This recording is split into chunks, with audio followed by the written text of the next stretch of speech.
Good evening, and welcome back to another night through history. Tonight we are going to talk about the Vikings. As always, I would love to know where in the world you are listening from. If you enjoy these stories, please like and subscribe.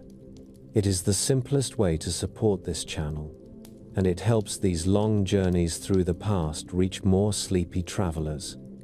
Thank you for being here. Now, if you like, close your eyes, settle in, and let us begin. Before we think of shouting warriors and burning villages, it helps to remember that the Viking world began in places that were very ordinary and very human. Picture a coastline of deep fjords and dark forests, of scattered farms and small wooden houses pressed close against the wind. Winters were long, summers were brief, and people lived in a constant conversation with the weather. They tended animals, sowed fields, mended nets, and tried to keep their children warm and fed. The figure we call a Viking stepped out of this setting. Every warrior, every explorer, every trader who pushed off from a northern shore was someone's son, someone's husband, someone's neighbor. For most of the year, life in Scandinavia followed a slow rhythm. Snow piled up outside long wooden halls, while smoke curled from the roof vents. Families slept on raised benches along the walls. The central fire burned day and night, filling the air with the smell of wood and cooked meat. Outside, the animals huddled in sheds, and the world was quiet, except for the crunch of footsteps in crusted snow and the distant sound of waves breaking against rock. It was in these winter months that stories were told. Old men and women, who had seen many voyages and many storms, repeated tales of gods and heroes, and of men who had sailed farther than anyone before them. Tonight we will follow them from the warmth of the hearth to the deck of the longship, from everyday life to great voyages and distant shores. Let the world outside grow softer and dimmer, and let the story carry you.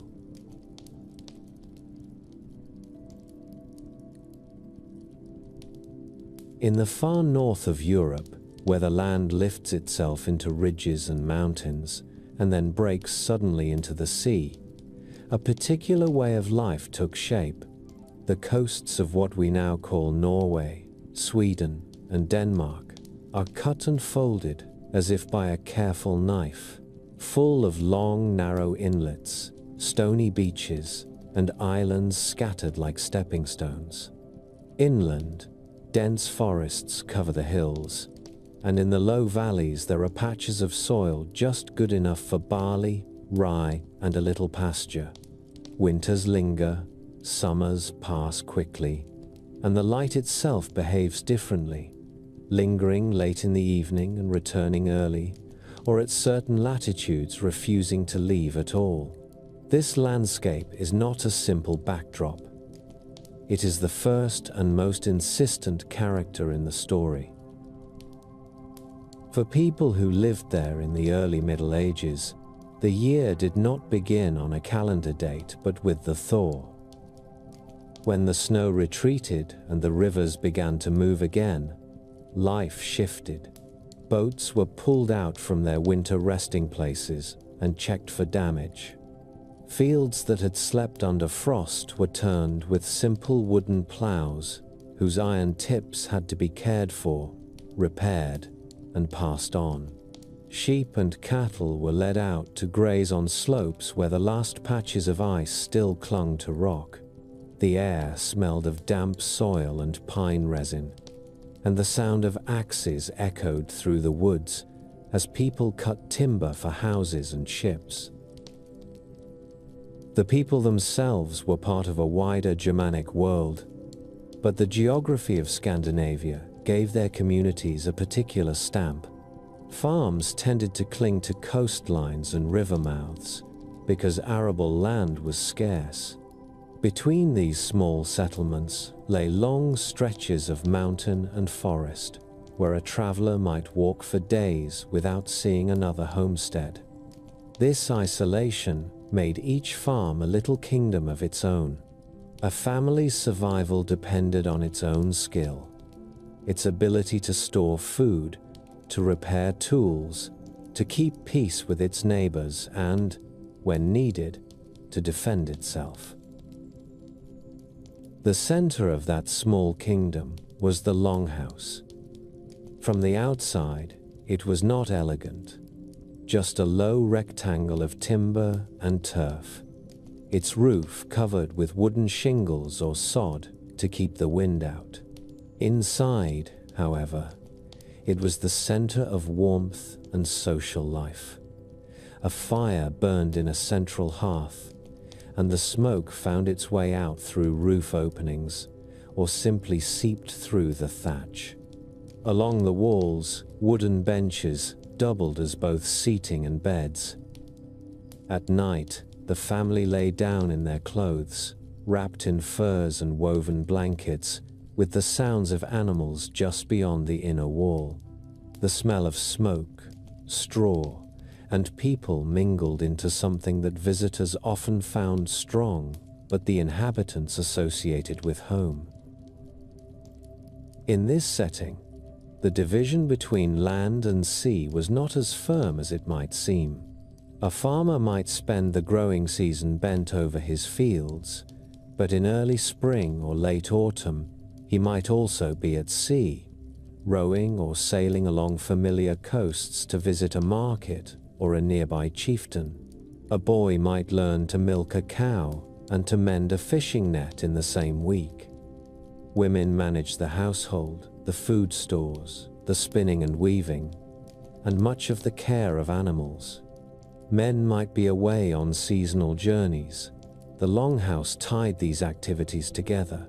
It held the tools of both land and sea, the plowshare and the oar, the fishing spear and the scythe. The rhythm of the year ran through everything. In summer, the days were so long in some places that people joked there was no time to sleep.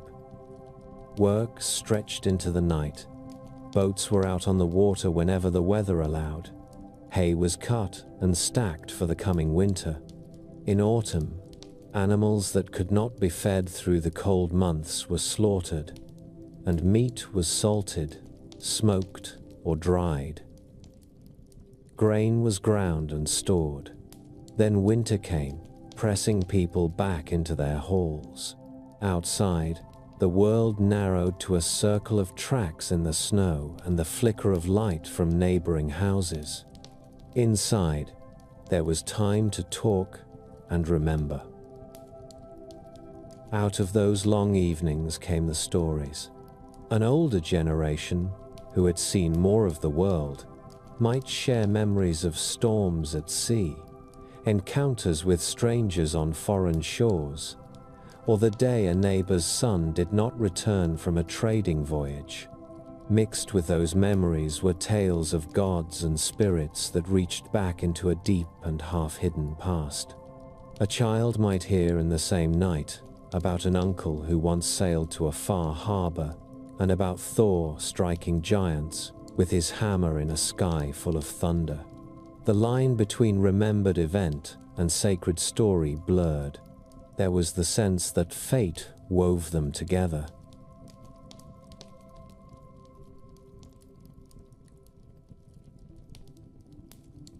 The gods of the north were not remote and perfect beings. They were powerful but vulnerable. Odin, the one-eyed wanderer, sacrificed part of himself to gain knowledge and wandered the world like a disguised stranger. Thor was strong and protective, but also quick-tempered. Freya was tied to fertility and good harvests. These gods were more like very large and very intense relatives than distant figures. People turned to them for help in war, in weather, in childbirth, and in trade. At the edge of the fields, there might be a simple wooden post or a stone where a family left offerings of food or drink, a quiet bargain with forces they did not claim to fully understand. At the same time, there was another set of shared rules taking shape, less mystical but just as real. Where several families lived near one another, they met at regular gatherings to settle disputes and to recite the law. These assemblies, which would later be known as things, created a sense of order that extended beyond individual households. A quarrel over land could be brought before the community. Compensation for a killing could be negotiated instead of leaving every slight to be answered with revenge. The habit of standing in a circle, listening to the recitation of law, and agreeing collectively on judgments taught people that their fates were tied together. The connection between these legal gatherings and the wider world is easy to overlook, but it mattered. A farmer who had heard the law spoken aloud, who had watched elders argue and finally settle on a decision, had practice in listening to different accounts of a single event. That habit carried over into the way people listened to stories about journeys and battles. They knew that every tale had more than one side, that memory and pride shaped the way events were told. In this way, the North was quietly training a culture that would later produce sagas and chronicles of unusual depth and complexity. Still, despite this slowly growing sense of shared norms, each region and each valley had its own character. The coastline of western Norway, with its deep fjords and tall cliffs, nudged people toward the sea. There, many fields were so small that a bad harvest could mean hunger. Fishing and sea trade were not luxuries but necessities. In parts of Sweden and eastern Scandinavia, forests and lakes made inland travel easier, and contact with the Baltic meant meeting Finnic and Slavic neighbors as much as people from further west. In Denmark, the land was lower and more open, suitable for larger villages and wider fields. These differences mattered. They shaped what opportunities people saw when they looked outward. Far to the south, beyond the knowledge of most northern farmers, other changes were underway. Monasteries were being built along riverbanks in the British Isles. Towns were growing slowly in what we now call France. Traders from the Islamic world circulated silver coins through markets that reached into the interior of Europe. These developments would eventually give the people of the North new targets, new partners, and new reasons to travel. But at the beginning, few in the Scandinavian villages could imagine the exact form those connections would take. They only knew that there were places beyond the horizon where the sun shone brighter and wealth lay gathered in churches and towns. Even within the far north, there were hints of growing curiosity and restlessness. Archaeologists have found grave goods that predate the Viking Age, yet already include foreign items, such as beads from far away and fragments of foreign cloth. These objects suggest that long before famous raids filled chronicles, there were quiet routes of trade and contact. A man might return from a journey with a bracelet that did not match local styles, or a blade whose pattern in the metal seemed different. Such things fascinated neighbors and stirred questions. Where did it come from? Who made it? How far did you travel? What did you see? In a society where stories were recited aloud and long remembered, each such object was a seed for legend. A single voyage that went further than usual might be told and retold, embellished with each telling. Children would grow up seeing the worn foreign ornament hanging from a beam or lying among family treasures and hearing the tale that went with it. For some, that experience planted a desire not just to hear about other shores, but to stand on them.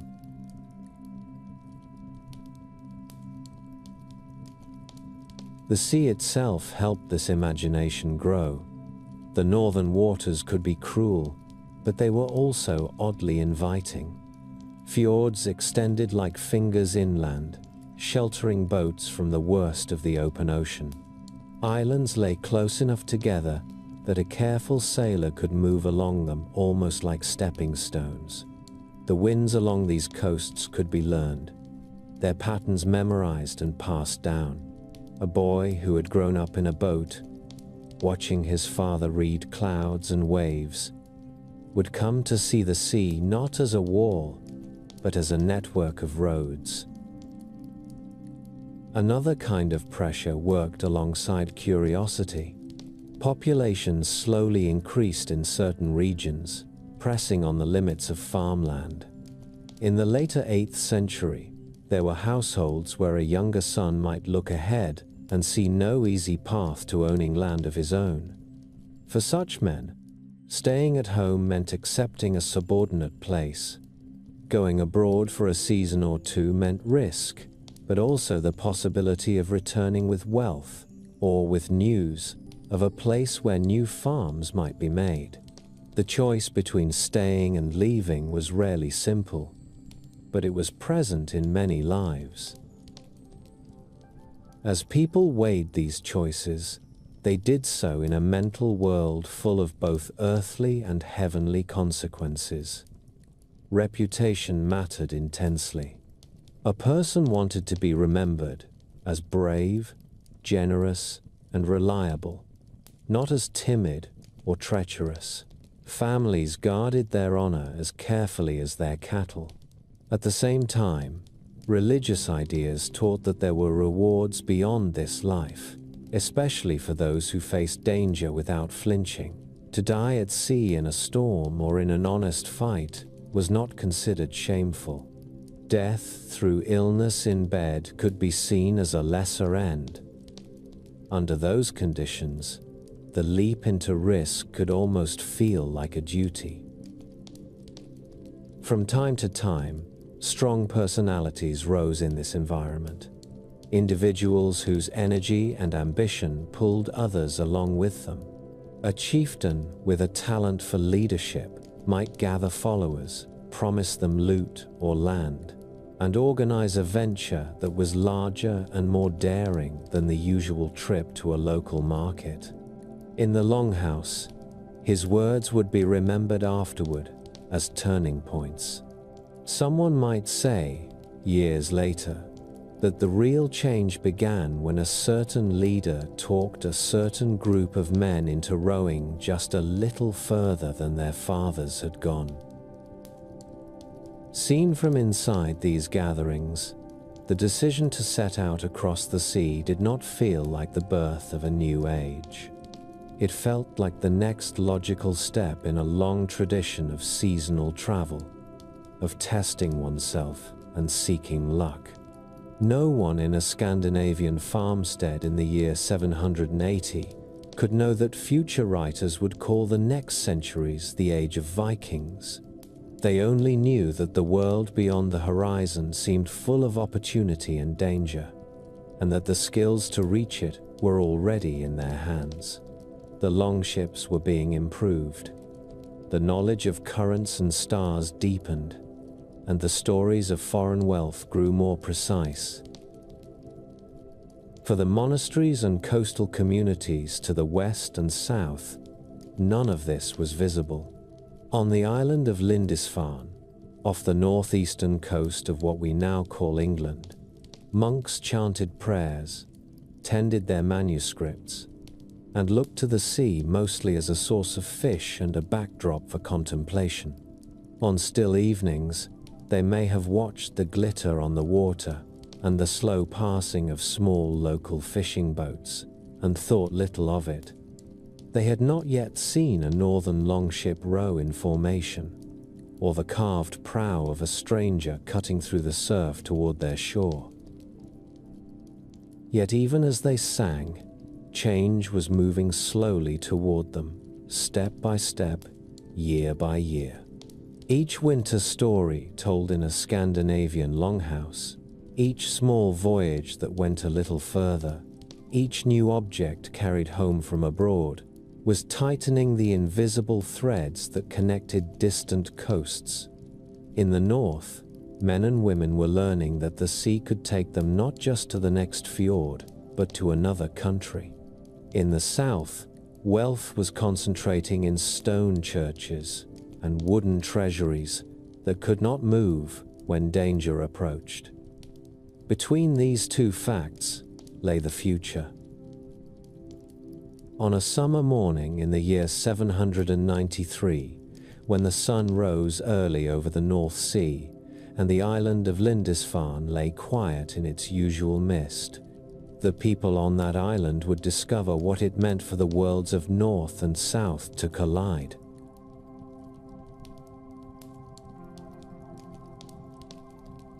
If you follow a narrow path away from the shore in a Viking Age settlement, past the boats turned upside down for repair and the scattered sheds where nets are drying, you eventually reach the true center of life. It is not a fortress and not a temple. It is a long, low building with smoke seeping from the roof and the dull sound of voices inside. This is the Longhouse, and in many ways, it is the world in miniature. Within its walls, people are born, grow, work, quarrel, love, and die.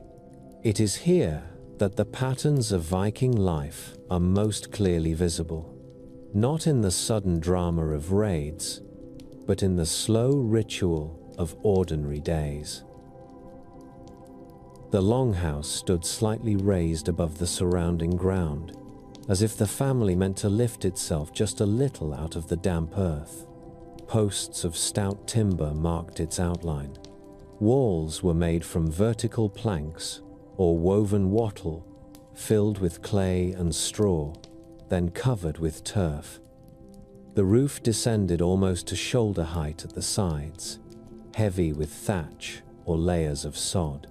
From a distance, it might look like part of the landscape, a low ridge shaped by human hands. Only the carved doorposts and the faint glow through small openings broke the illusion and hinted that people lived inside. Stepping through the door, your eyes needed a moment to adjust. Light came from the central hearth and from a few dim openings in the roof, and later from simple lamps that burned fish oil or tallow. Down the middle of the building ran a long trench where the fire smoldered, sometimes in several separate hearths if the house was very large. Smoke drifted slowly upward, gathering under the roof before it slipped through the gaps. On either side of the central space, wooden platforms served as benches by day and beds at night. Furs and stuffed mattresses softened the planks. A stranger could tell much about a family by the quality of those furs and the number of people sharing them.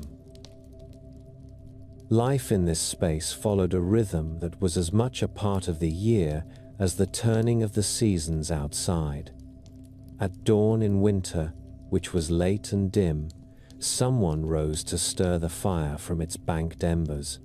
Sparks leapt up, and soon the house filled with the smell of smoke and porridge. Children woke under their blankets and stumbled toward the warmth. In summer, when light slipped around the door before most people were ready to rise, the household stirred earlier, eager to make use of the long day. In every season there was work waiting. The Longhouse was not a place of idle dreaming. It was a workshop, a storeroom, a kitchen, a bedroom, and a council chamber all at once. Men and women moved through this space in practiced patterns, Women tended the fire, cooked, spun wool, wove cloth, and supervised the storage of food. They wore keys at their belts, sometimes mounted on ornate brooches, as a sign that they held authority over the household stores. A woman who managed a large farm could oversee servants, negotiate minor disputes, and perhaps even represent the family at local gatherings if male kin were absent. Men divided their time between the house and the wider world. They mended tools, planned the work in the fields, prepared boats, and trained animals. When they went away for trade or raiding, the longhouse did not simply pause. Women and older children stepped fully into the spaces they left. Outside in the yard, the longhouse spread its life into smaller structures. Workshops leaned against its walls. Storage pits lay covered with planks and straw. Animal enclosures surrounded the yard. In some regions, the animals even shared part of the longhouse, separated from the family only by a partition, their warmth helping to heat the living space in winter. Cows, sheep, goats, pigs, and chickens were not abstract wealth. They were noisy, opinionated neighbors who required constant feeding and care. The sounds of their hooves and calls drifted back into the main room through every gap. The work that filled each day was surprisingly varied. Fields needed to be cleared of stones in early spring, plowed with wooden ards tipped with iron, and sown with barley, oats, or rye. Men walked behind small teams of oxen, or even pulled the plow themselves when necessary. Women followed with seed. Later there was weeding, mending fences, watching for straying animals, and harvesting with simple iron sickles. The northern climate set strict limits. There were only so many warm days in which to coax crops from the ground. People knew that a wet summer or an early frost could shrink their food stores and make the coming winter feel long indeed.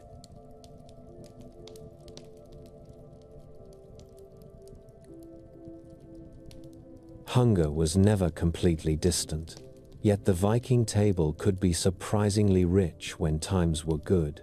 The sea offered cod, herring, and other fish in large quantities. Rivers provided salmon. People hunted seals and seabirds and gathered mussels along the shore.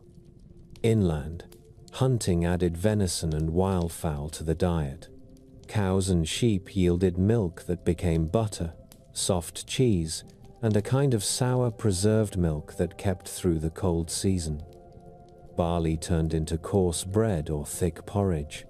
Vegetables such as onions, leeks, and cabbages grew in small garden plots. Herbs flavored stews simmered in clay or soapstone pots hung over the fire. When a pig was slaughtered, almost every part found a use. The same was true for sheep and cattle. Bones became tools, fat became tallow for lamps, hides became leather. Meat did not remain fresh for long, so preservation was a constant concern. Families smoked fish and meat in special smokehouses or in the rafters of the longhouse itself. They salted what they could afford to salt, packed food into barrels, and in some regions, dried strips of fish in the wind until they could be stored for months. A guest arriving at a well-run farm in winter might be offered dried fish, pounded and soaked to soften it, then eaten with butter and bread. It was not the rich fare of a royal hall, but it represented survival, planning, and the quiet triumph of patience over harsh weather. Clothing grew out of the same mixture of necessity and care. Wool was the main material.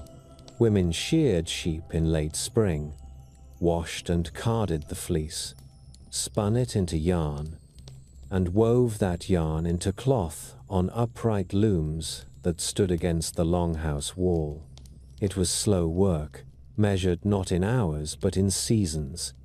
The cloth might then be fulled, brushed, and dyed. Dyes came from plants and lichens, deep blues from woad, warm reds from madder, rich yellows from birch leaves or other sources. The result was not a drab world of grey. Archaeological finds suggest that Viking clothing could be bright and patterned, especially for those who could afford the cost in labor and materials. Men wore woolen tunics and trousers, with cloaks fastened at the shoulder by brooches. Women wore long dresses or aprons held up by pairs of oval brooches at the chest. Underneath, both sexes often had linen undergarments where flax was available, which felt more comfortable against the skin. In cold weather, layers of wool and fur turned the Longhouse family into a small community of bundled figures moving through misty air. Footwear was made from soft leather, sometimes stuffed with wool for extra warmth. Decorations on clothing and belts, whether simple braided bands or silver fittings, signaled status. A finely worked brooch or a string of imported glass beads could say as much about the owner as any spoken introduction. Contrary to popular images of rough and dirty barbarians, the evidence suggests that Viking people paid attention to personal grooming. Excavations at Scandinavian sites and in the towns where Norse settlers lived have turned up large numbers of combs carved from bone or antler, often carefully decorated. Tweezers, ear scoops, and razors have also been found. Guests from other parts of Europe remarked on how frequently northern men washed and combed their hair, sometimes continuing these habits when they moved abroad. Bathhouses and bathing days gave structure to the week in some places. In this regard, the people of the Longhouse might have smelled of smoke and livestock, but they also insisted on a certain neatness in hair and beard that surprised some of their contemporaries. Children moved through this world as apprentices to everything. From an early age, they carried water, gathered firewood, and helped watch the animals. Girls learned spinning and weaving by watching their mothers and aunts at the loom and gradually handling tasks themselves. Boys learned to tend boats, handle small axes, and accompany older men to the fields and forests. Simple games and toys existed, carved from wood or bone, but play was never entirely separated from work. A game of throwing small stones might sharpen the eye and the arm needed later for hunting or for war. Board games like Hnefatafl, an ancestor of chess, taught attention and strategy. In the glow of the central fire, after the day's labor, one might see a child leaning against a parent's side, tracing patterns in the dirt floor with a stick, while listening to a story that would shape his or her ideas of courage and honor.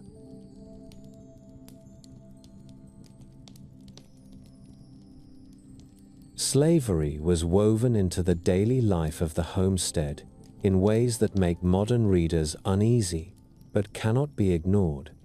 A thrall could be the person you saw each morning carrying water from the stream, tending the animals in worst weather, or performing the most exhausting tasks during harvest. The existence of thralls allowed the free members of the household to devote more time to trade, exploration, or war. At the same time, it meant that the prosperity of a farm often rested on unfree labor. The quiet routines of the Longhouse were therefore connected, in a very direct way, to violence elsewhere. Every slave who stirred the fire on a cold morning represented a chain of events that might have begun with a raid on a distant coast. If the longhouse was the private heart of life, the assembly was its public face. At certain times in the year, free men traveled to a central place, often a field with a sacred tree or a mound, to attend the thing. Women might come as well, even if they did not always have formal speaking rights, because the thing was also a market and a social gathering. Here, the law speaker recited rules from memory, outlining rights and obligations. Here, disputes over land, inheritance, and injury were argued before the community. The idea of justice was closely tied to compensation. A killing did not always lead to a blood feud. A family could agree to accept payment, known as wergild, in place of vengeance. The amount depended on the status of the victim and was set by custom. If someone refused to accept the verdict of the thing or committed a serious crime, he could be declared an outlaw, stripped of legal protection. In such a case, anyone could attack him without penalty. These institutions mattered inside the longhouse. The knowledge that disputes could be taken to the thing and heard in public restrained at least some impulses toward private violence. The awareness that generosity could win allies at the assembly encouraged families to show hospitality at home. In a world without written contracts, reputation was a form of currency. If visitors left your hall praising your welcome and your fairness, your standing at the thing would be stronger. Gift-giving was part of this culture. A host might offer a guest a carved knife, a decorated cloak, or a share of slaughtered meat. The guest, in turn, carried news and praise on to the next hall he visited. Religion suffused these daily practices without dividing them from secular life. There were large communal rituals at certain times of year, but much of worship was quiet and local. A family might sprinkle ale in honor of a god before drinking, or whisper a prayer before setting out to sea. Small figures of deities have been found in houses, as if they were fellow inhabitants. Alongside the major gods, there were beliefs in land spirits and ancestors who could influence the luck of the farm. When the harvest was brought in, some part might be set aside as an offering. When a child learned to walk, some families performed small ceremonies to welcome the new walker into the pattern of the household. Winter evenings gave these beliefs a particular depth. When darkness fell early and snow piled against the door, the longhouse became a small island of light and warmth. Lamps were lit. The fire, now less needed for cooking, burned just enough to keep away the cold. People gathered on the benches, wrapped in cloaks, and talk began. Sometimes it was about practical matters. Should a field be divided? Which neighbor might be trusted in a trade? Sometimes it drifted to stories of the gods, of ancient heroes, or of more recent voyages. A visitor might pull from memory a tale of a night at sea when ice formed on the ropes and the stars appeared to move. In that space between work and sleep, the family knit together its sense of who they were and where they belonged.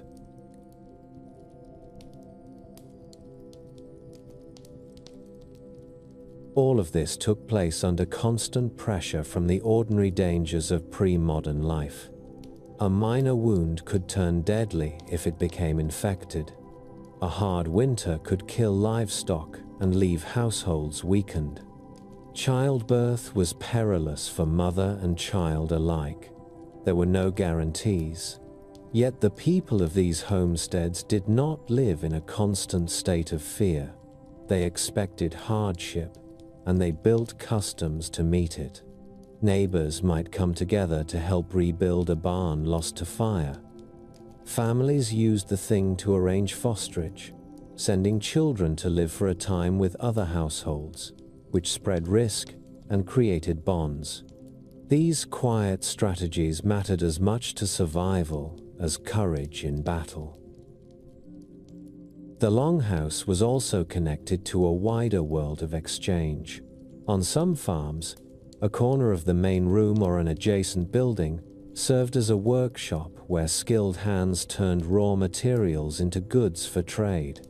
A blacksmith might fashion nails, hinges, and tools at a small forge, his work visible in the glow of the coals. A woodworker carved chests, bowls, and decorative objects. A woman whose weaving was particularly fine might send her cloth to a market where it could be traded for salt, metal, or imported wine. In this way, the homestead was not as closed as it might appear. It received news, goods, and even new people from beyond its own fences. Seen from outside, a Viking raid or a distant voyage could seem like a sudden eruption of violence or daring out of nowhere. Seen from the longhouse interior, such events were extensions of a life already full of measured risk, calculation, and shared effort. The same hands that sowed fields and mended nets also carved the ribs of ships. The same minds that weighed disputes at the Thing weighed whether to join a venture abroad. The world that sent out raiders and traders was anchored, day by day, in the steady work of the hearth and the homestead. The glow from those fires held families together, even as some of their members prepared to step beyond the familiar line of the horizon.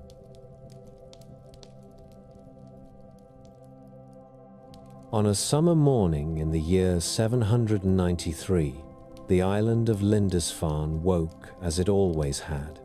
The sea breathed softly against its rocky shore. Gulls circled and cried above the tide line. In the monastery, the brothers rose to their prayers. They tended a small world of stone buildings and wooden outbuildings, fields of grain, herb gardens, and book-filled rooms where scripture and the lives of saints were copied out in careful Latin script. Their attention was turned inward, to the rhythm of work and worship that had shaped their days for years. At first, the approaching ships must have seemed only another detail in that familiar landscape. The North Sea had always carried traffic. Fishing boats with short masts and patched sails came and went. Traders sometimes passed in the distance, moving between the ports of Northumbria and the broader world. But these vessels coming in from the horizon did not move like the others. They were longer, lower, and seemed to ride the water with a quick, confident motion. Their prows rose in carved shapes that to anxious eyes looked like beasts from another world. By the time someone on the island realized that these were strangers and not neighbors, the strangers were already close. The longships drove forward on oars, each blade dipping in perfect rhythm. Men sat shoulder to shoulder along the strakes, their hair whipped by the wind, their weapons laid within easy reach. The man at the steering oar, standing near the stern, watched the surf and chose his line with care. He knew how shallow the water would be and where the rocks lay hidden. This was not guesswork. It was the result of a lifetime spent on these waters and of knowledge handed down from father to son, from elder sailor to novice. When the longship slid up onto the sand, its keel rasping on the shore, it did so with the assurance of someone arriving where he meant to arrive. What followed at Lindisfarne has been described many times, mostly by those who suffered its shock. Monks who escaped or who heard of the disaster soon after wrote of men who came from the sea, armed and harsh, who broke down doors and smashed altars, seized plate and chalices, and drove survivors into the surf. They wrote in the language of grief and outrage. To them, the monastery was a holy place that should have been beyond such violence. Its defenders were prayers and bells, not soldiers. The idea that armed men would choose to attack such a place seemed not just cruel, but unnatural. From the point of view of the raiders, however, Lindisfarne represented something very different. It was a storehouse of silver and other treasure, lightly defended, sitting on a coast that their ships could reach. The painted manuscripts that the monks copied for generations were not what the raiders had come for. They came for objects that could be melted, traded, and divided into shares. The monastery was not just holy ground, it was a target. In the hard calculus of the northern world, it made sense to strike there. The men who stepped ashore that morning were not a race apart. They were sons of the same longhouses and small farms that nestled along the coasts of Norway and Denmark. Men who had grown up tending sheep and watching the weather. What set them apart was a decision and a role. They had agreed to go abroad for a season as fighters, and they had committed themselves to the risks and rewards that came with that choice. In their own language, they were going on a Viking, a sea-borne venture that might lead to trade, to raiding, or to service in the army of some distant prince. The word Viking described an activity more than an identity. Very few men were raiders every year. Most went once or twice in a lifetime, and many never went at all. If you stood on the beach beside those first raiders, you would notice a few details at once. There were no horned helmets. That popular image is a later invention, born from romantic art and opera stages, not from the earth of graves. Instead, a lucky warrior might own a simple rounded iron helmet with a nose guard. Many had no helmet at all, relying on a thick cap or nothing more than their own reflexes. A few wealthy men wore coats of iron rings sewn together, the mail that could turn a sword edge or blunt an arrow. Most depended on layered wool and leather, the same materials they wore at home, perhaps reinforced with a few metal plates.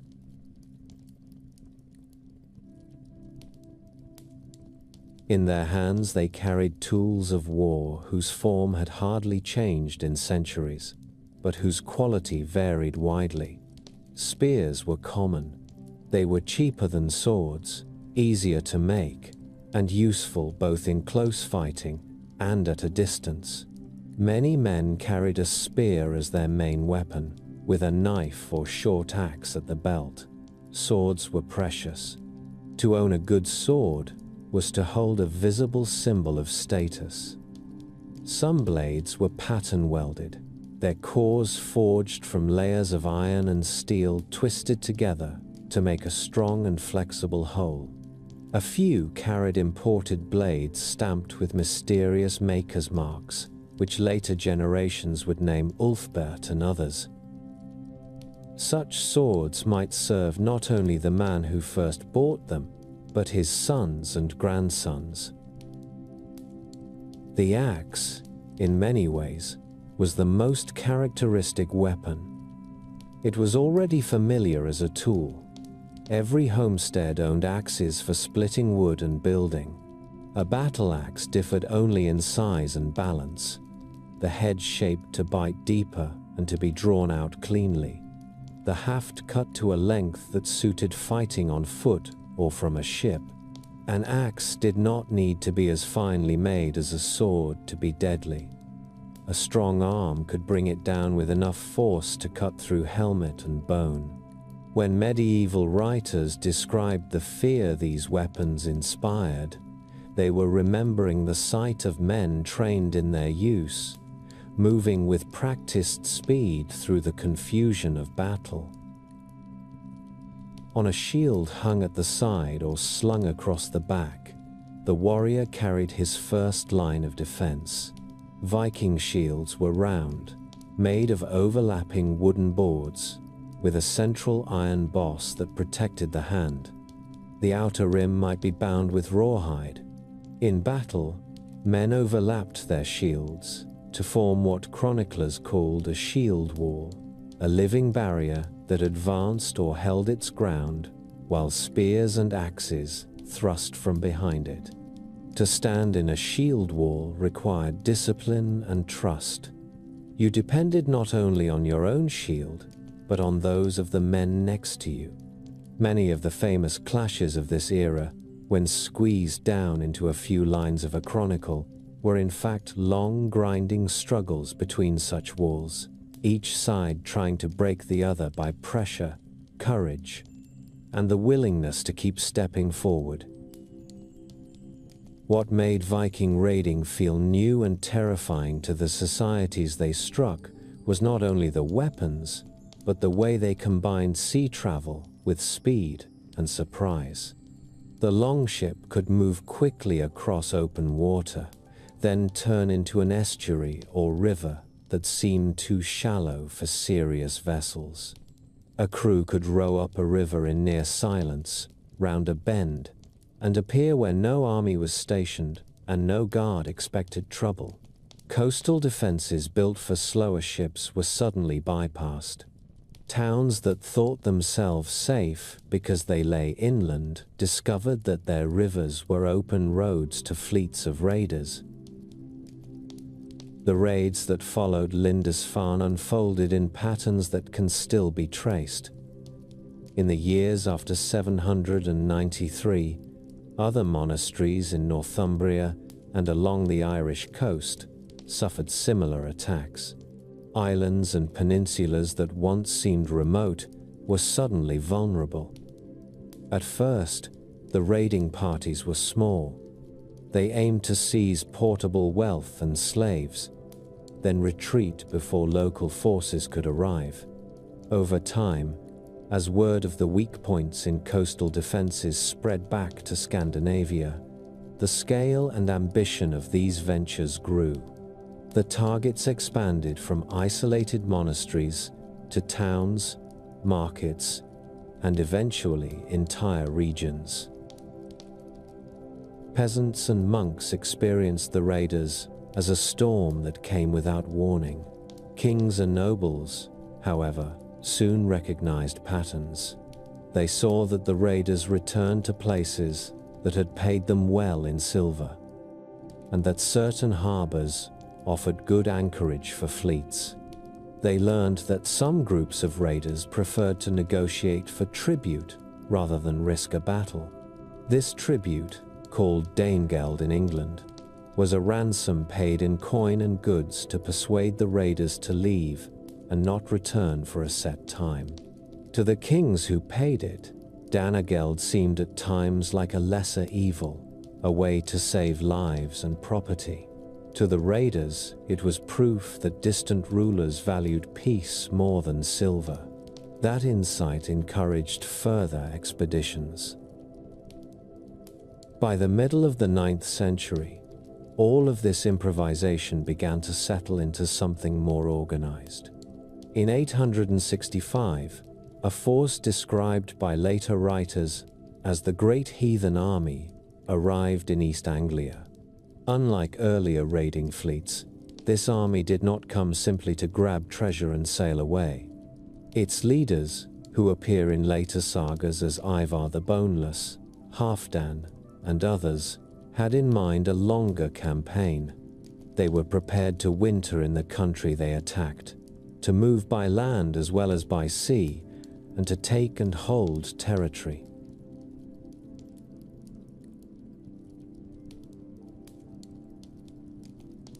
The Great Heathen Army moved from kingdom to kingdom across Anglo-Saxon England. They took horses from local stables and used them to move quickly inland. In Northumbria, they captured the important city of York. In East Anglia, King Edmund fell into their hands, and became the subject of later stories of martyrdom. In Mercia, they forced harsh terms on local rulers. Each success brought more recruits from across the sea and more resources to sustain the army in the field. To the people under their path, they must have felt less like raiders and more like a shifting occupation force. Only in Wessex, under King Alfred, did the great heathen army find a foe who could endure its pressure. Alfred lost battles and retreated into the marshes of Somerset, reduced at one point to leading a small band of loyal followers in a landscape of reeds and fog. Yet he did not surrender. He reorganized his forces, built a network of fortified towns, and began to construct a navy of his own longships. When he finally met the Vikings in a decisive battle at Edington, he did so with an army that was better trained and better supplied than any he had commanded before. The victory there and the subsequent treaty marked a turning point. The Viking leaders agreed to accept Christian baptism and to rule a vast region of England as the Danelaw, under Alfred's overlordship. This arrangement showed something important about the nature of Viking warfare. Given enough sustained strength on the other side, the raiders became settlers and rulers. Swords gave way to law codes. Fortified camps became towns. Children grew up speaking a mix of Norse and Anglo-Saxon. Names from both cultures appear in charters and chronicles. The same men who had once come ashore in a rush at dawn now sat in councils and settled disputes over fields and markets. The legend of Viking ferocity, however, did not fade. It had been carved deeply into the memories of those who had faced the early raids, and it was fed by stories of particular leaders whose exploits bordered on myth. One such figure is Ragnar, remembered in later tradition as Ragnar Lothbrok. Although the historical Ragnar is difficult to pin down, the tales associated with his name tell of a raid on Paris in 845, when a fleet of ships came up the Seine and demanded tribute from the Frankish king. The story goes that the invading force hung captives from a bridge as a warning, and that the king, rather than risk a full assault on his capital, paid a large sum of silver to persuade them to leave. Whatever the exact details, we know that Viking fleets did indeed threaten Paris, and that the rulers of the Frankish realms heard the message clearly. In these encounters with larger powers, Viking leaders displayed a flexible understanding of war. They were willing to shift from open battle to siege, from siege to negotiation, and from negotiation back to surprise attack if the terms did not suit them. They used the rivers of Europe as highways, turning cities that had once felt secure into vulnerable river towns. They understood the value of terror as a tool. A particularly brutal assault on one community could encourage the next to pay tribute without a fight. Medieval writers, watching their neighbors slain and their churches despoiled, wrote of dark heathens whose cruelty marked them as outside the normal bounds of human conduct. For the Viking leaders, such fear served a practical purpose. Yet there is another dimension to this story that deserves attention. The warriors who formed shield walls and crewed the longships were not inhuman monsters.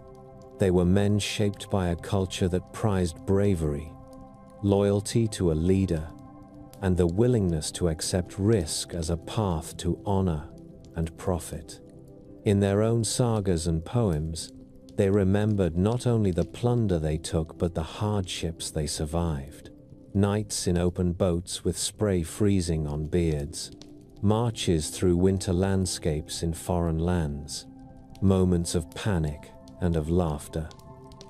A raid described in a later tale might take on the glow of adventure.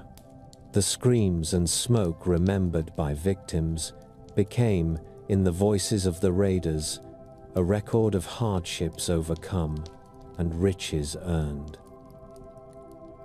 Within this warrior world, there were many shades of behavior. Some leaders kept strict discipline, forbidding violence against local civilians once terms had been agreed. Others allowed their followers almost free rein. Some organized their forces into companies with regular shares of loot and responsibilities. Others held only loose authority over bands of men tied together by family and friendship. Merchants sometimes traveled in the same fleets as raiders, ready to swap violence for exchange if the chance arose. A town that fought might be sacked. A town that welcomed them could become a trading partner.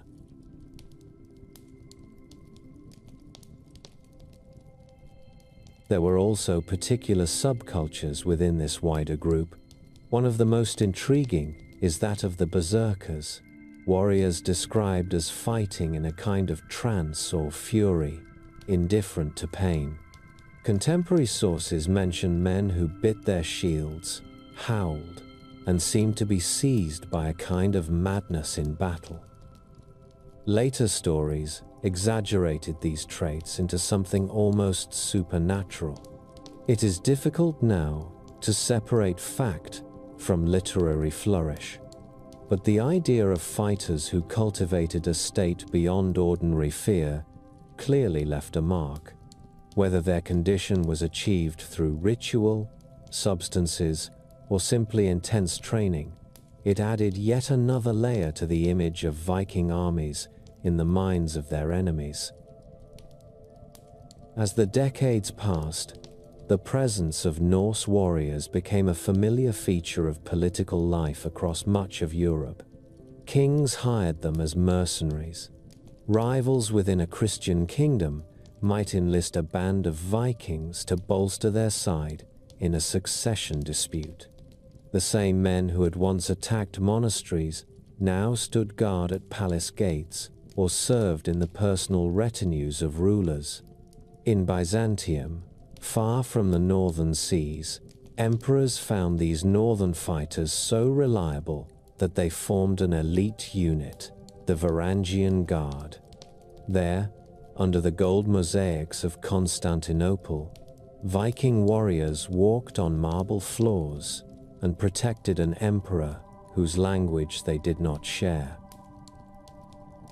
The story that began with the shock of Lindisfarne thus widened into a complex web of violence, service, and settlement. The longship, with its shallow draft and strong timbers, had made this possible. So had the longhouse, which raised sons strong enough to do such work. But at the center of the picture stood the raider himself, a man whose life was divided between the homestead and the battlefield, between the quiet work of daily survival and the sudden storms of war. To understand the Viking world, it is necessary to stand for a time beside him, listening to the ring of hammer on sword, to the creak of oars in their locks, and to the murmur of his prayers to gods who were asked to watch over both farmer and fighter.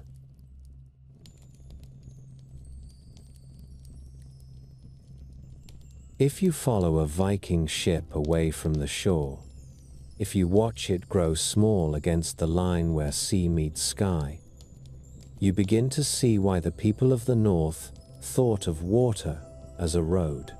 From the beach, it looks like an expanse of danger. From the deck of a longship, it becomes a set of paths that can be learned, measured, and trusted. The story of the Vikings is as much a story of these paths as it is of any single battle or raid. It is the story of how an entire society learned to move across the face of the water as naturally as others walked country roads. The vessel at the center of all this was the longship, It did not look powerful in the way later warships would.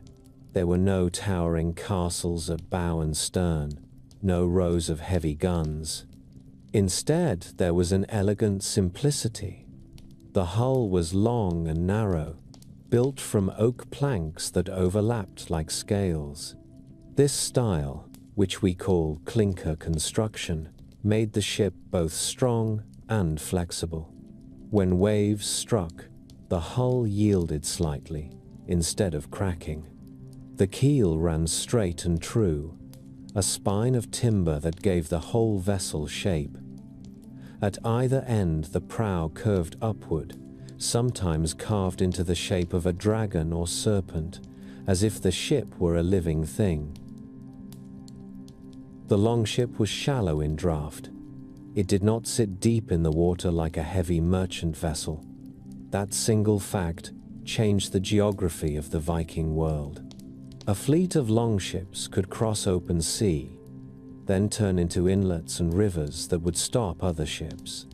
They could run up on a strip of beach, be dragged ashore by their crews, and then pushed back into the water without the need for a harbor. In a sense, wherever there was a strip of level ground, there was a dock. Whatever waterway could float, a boat of modest depth became part of their reach.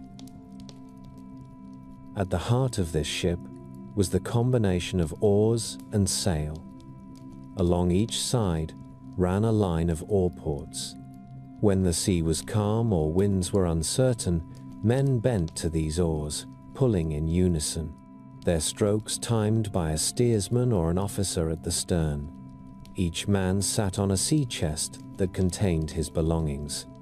Above them, when the wind was right, a single large square sail could be raised. Made of wool, coated with animal fat or other treatments to resist water, it turned the ship into a creature of the wind. The crew could adjust its angle as the breeze shifted. Together, oar and sail gave the longship a flexibility few other vessels of the time possessed. On a bright day, when the sail was full and the waves were moderate, the sea voyage could almost feel leisurely. Men sang to keep time. Someone carved on a spare length of wood. A few dozed under cloaks, taking advantage of a rare moment of calm. On other days, the ocean reminded everyone why it was feared.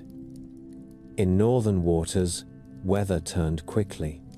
A clear morning could give way by afternoon to iron-gray skies and a rising swell. Rain slashed at faces. The ship climbed a wave, hesitated for a breathless instant at its crest, then plunged down into the trough. In those moments, years of learned craft mattered. The helmsman watched the pattern of the swells. Sail was reefed or dropped. Oars were shipped when necessary to keep them from snapping in the water.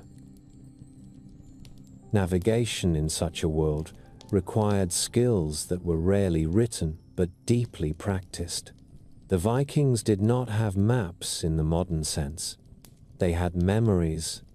A helmsman might have sailed a particular route many times in his life, watching the way the sun rose and set, the angle of the stars at night, and the color of the water as the depth changed. Landmarks, once seen, were fixed in his mind. A certain shape of distant hill, a line of cliffs, an island that always caught the first light of dawn. Each became part of an inner chart. In the open sea, out of sight of land, the task was harder. The sun was still the main guide by day. At night, the stars helped, especially the familiar pattern of the North Star. There are stories of navigators who used crystals that could reveal the position of the sun even through cloud, or pieces of magnetized iron that pointed in a steady direction. Whether these were as common as legend suggests or rare experiments, The basic fact remains that skilled sailors learned to trust patterns in the world around them. Cloud formations, the flight of birds, the presence of driftwood or seaweed. Even the smell of the air could hint at land. A story survives of sailors releasing ravens or other birds if they had been too long without sight of shore. If the bird circled and returned to the ship, they knew there was no land near. If it flew straight away in a single direction and did not come back, they followed its path. It is a simple method, but it reflects a deep understanding of the shared behavior of living things who also needed land to rest.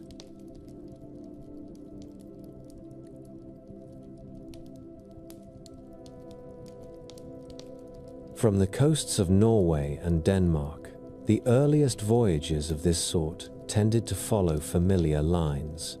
Ships hugged the coast, moving from bay to bay, or they crossed the narrow water to the British Isles. Over time, however, curiosity and necessity pulled them further. One path led north and west, into waters where the seas grew colder and the days longer in summer. This was the route to the islands of the North Atlantic, to the Faroes, to Iceland, and beyond.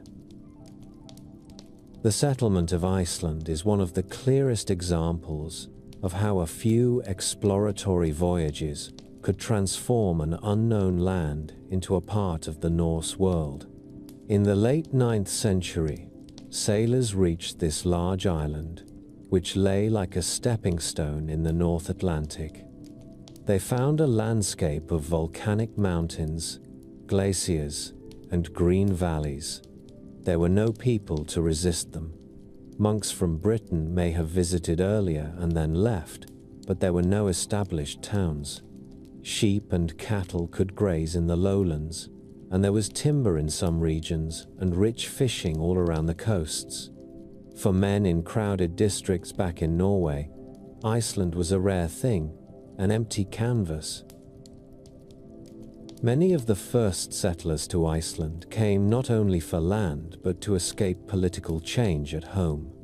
In Norway, regional chieftains were being forced to submit to a single king who sought to gather all power in his hands.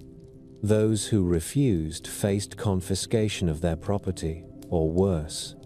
For such men, exile to an unknown island was a risk, but it offered something precious: the chance to preserve their autonomy. They brought with them families, livestock, and the legal traditions of their homeland. On Icelandic shores, these settlers rebuilt their world in miniature. They established farmsteads along the coasts and river valleys.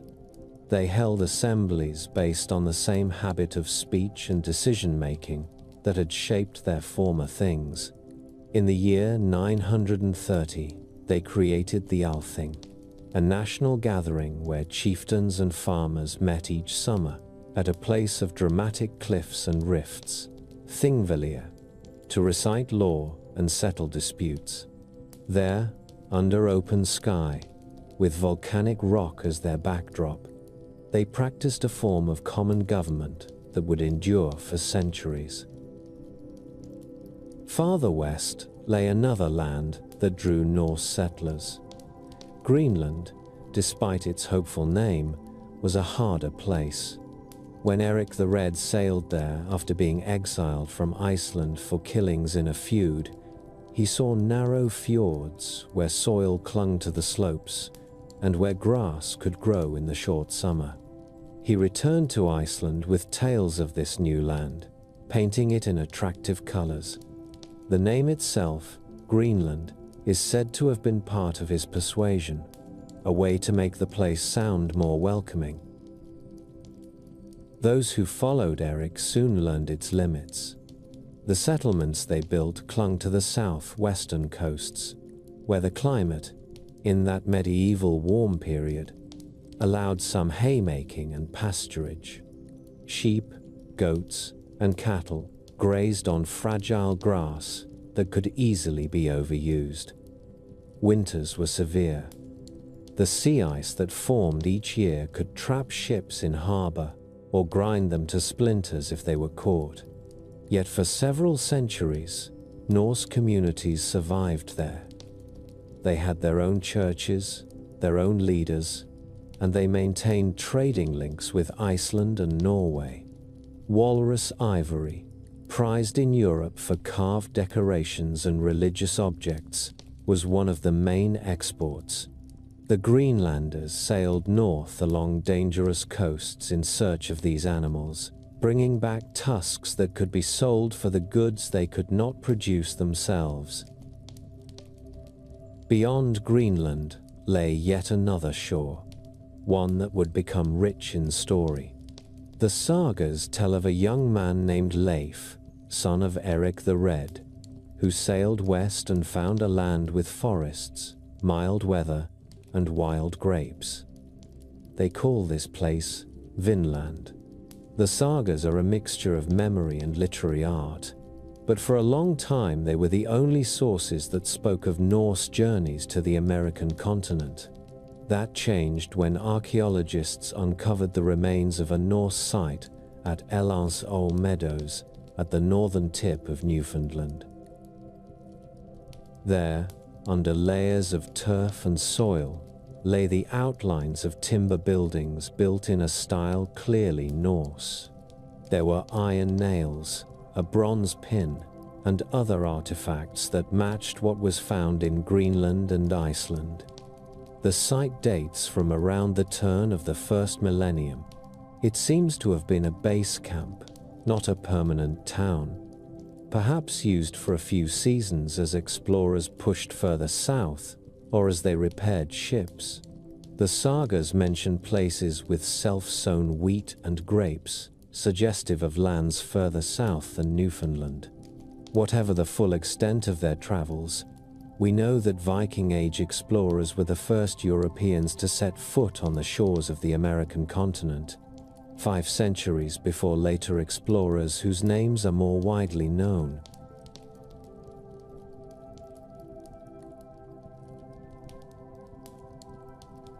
These western voyages stand as the most dramatic examples of Norse seamanship, but they were not the only directions in which longships traveled. To the east, along the coasts and rivers of the Baltic, other paths opened. Here, winds brought them to the lands of the Finns, Balts, and Slavs. Norse merchants and adventurers, whom later writers would call the Rus, traveled along rivers such as the Dnieper and the Volga.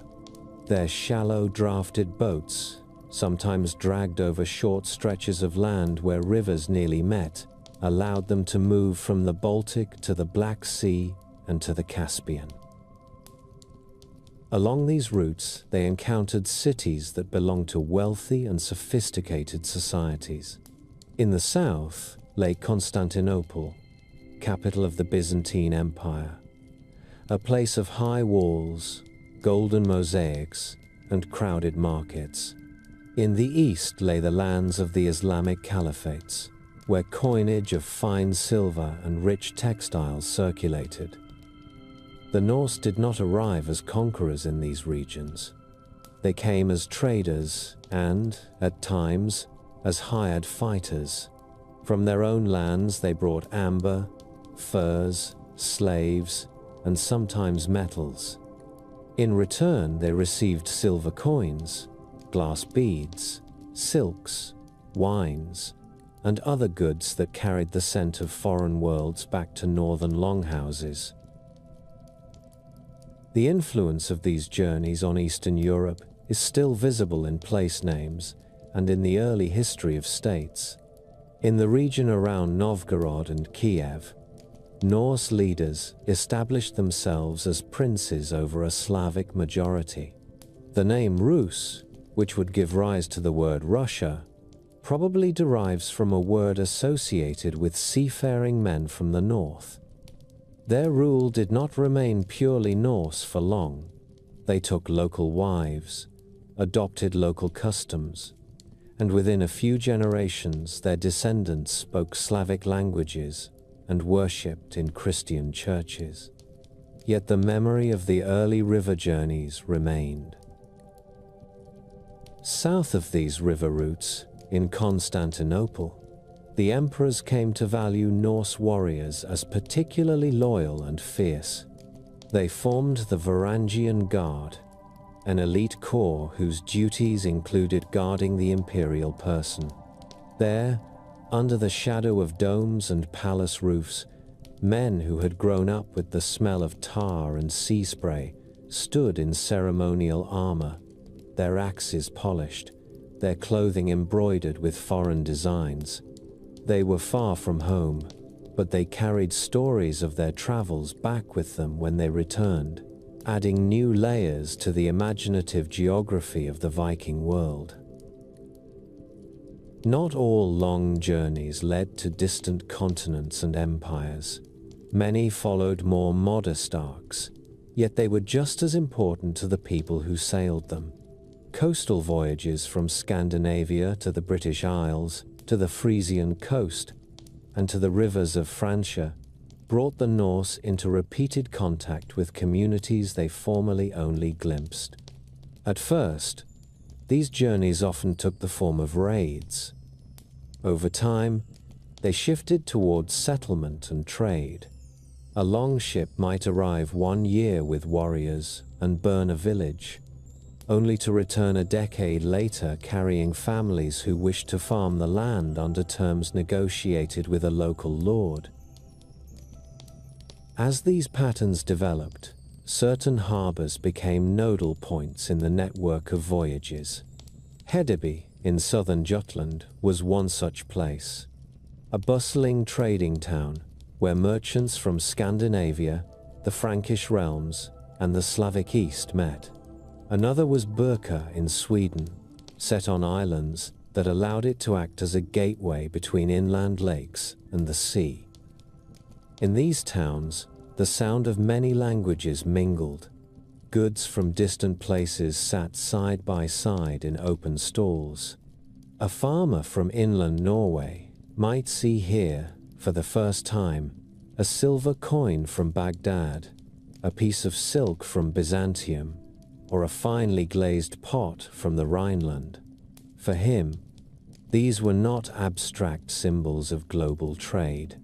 They were tangible proof that the paths of the longships connected his world to places he had only heard about in stories.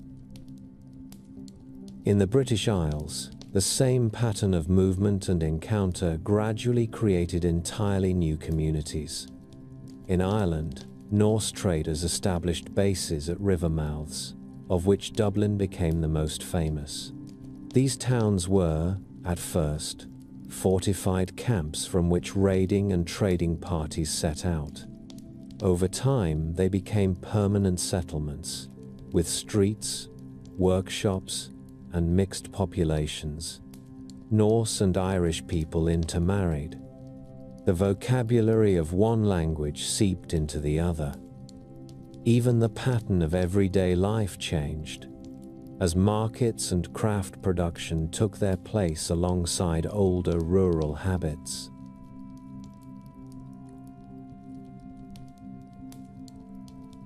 Along the coasts of Scotland and the islands to its north and west, Norse settlement was even more thorough. Orkney and Shetland became strongly Norse in character. Farmers there turned their fields and pastures to meet the demands of Scandinavian chiefs. In the Hebrides and on the Isle of Man, Gaelic and Norse cultures interwove, producing a hybrid society whose echoes still sound in local folklore and place names. To sail among these islands in the 10th century was to travel a world that was neither entirely Scandinavian nor entirely Celtic, but something new created by generations of movement across the sea. Throughout all these voyages, the reality of danger never receded. Ships could be wrecked on hidden rocks. Sudden storms could scatter fleets and drown experienced sailors within sight of land.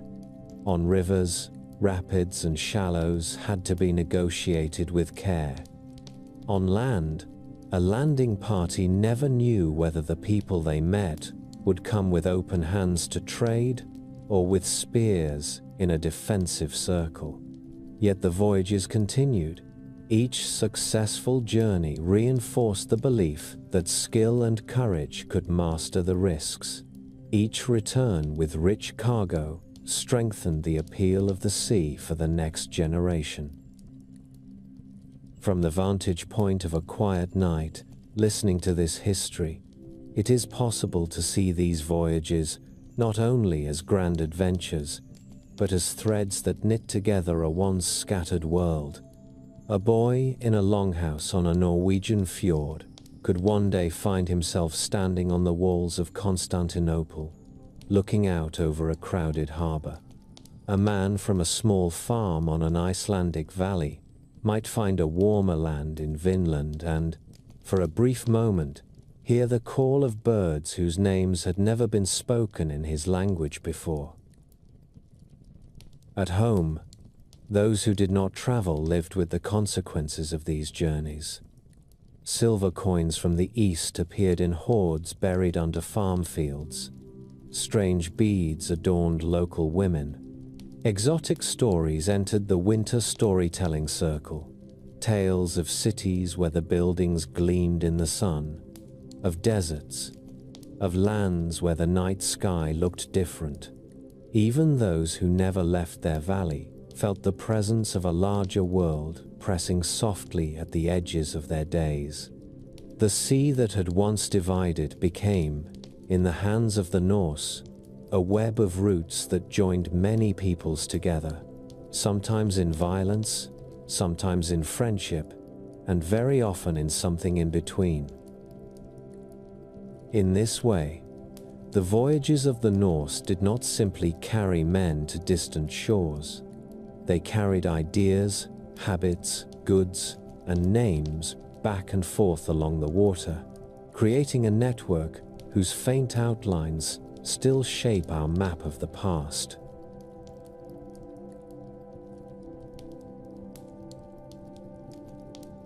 On a winter night in a Norse longhouse, when the door is barred against the wind and the smoke hangs in a cloud under the roof, the world becomes smaller and larger at the same time. Smaller because all that truly matters seems to live inside this dim room with its glowing hearth and its circle of faces. Larger because the stories told here do not stop at the walls. They stretch upward into the sky, downward into the roots of the earth, and backward into a time before any human name was spoken. The men and women who warm their hands at the fire know that beyond their fields and fjords there are kings, monasteries, and distant cities.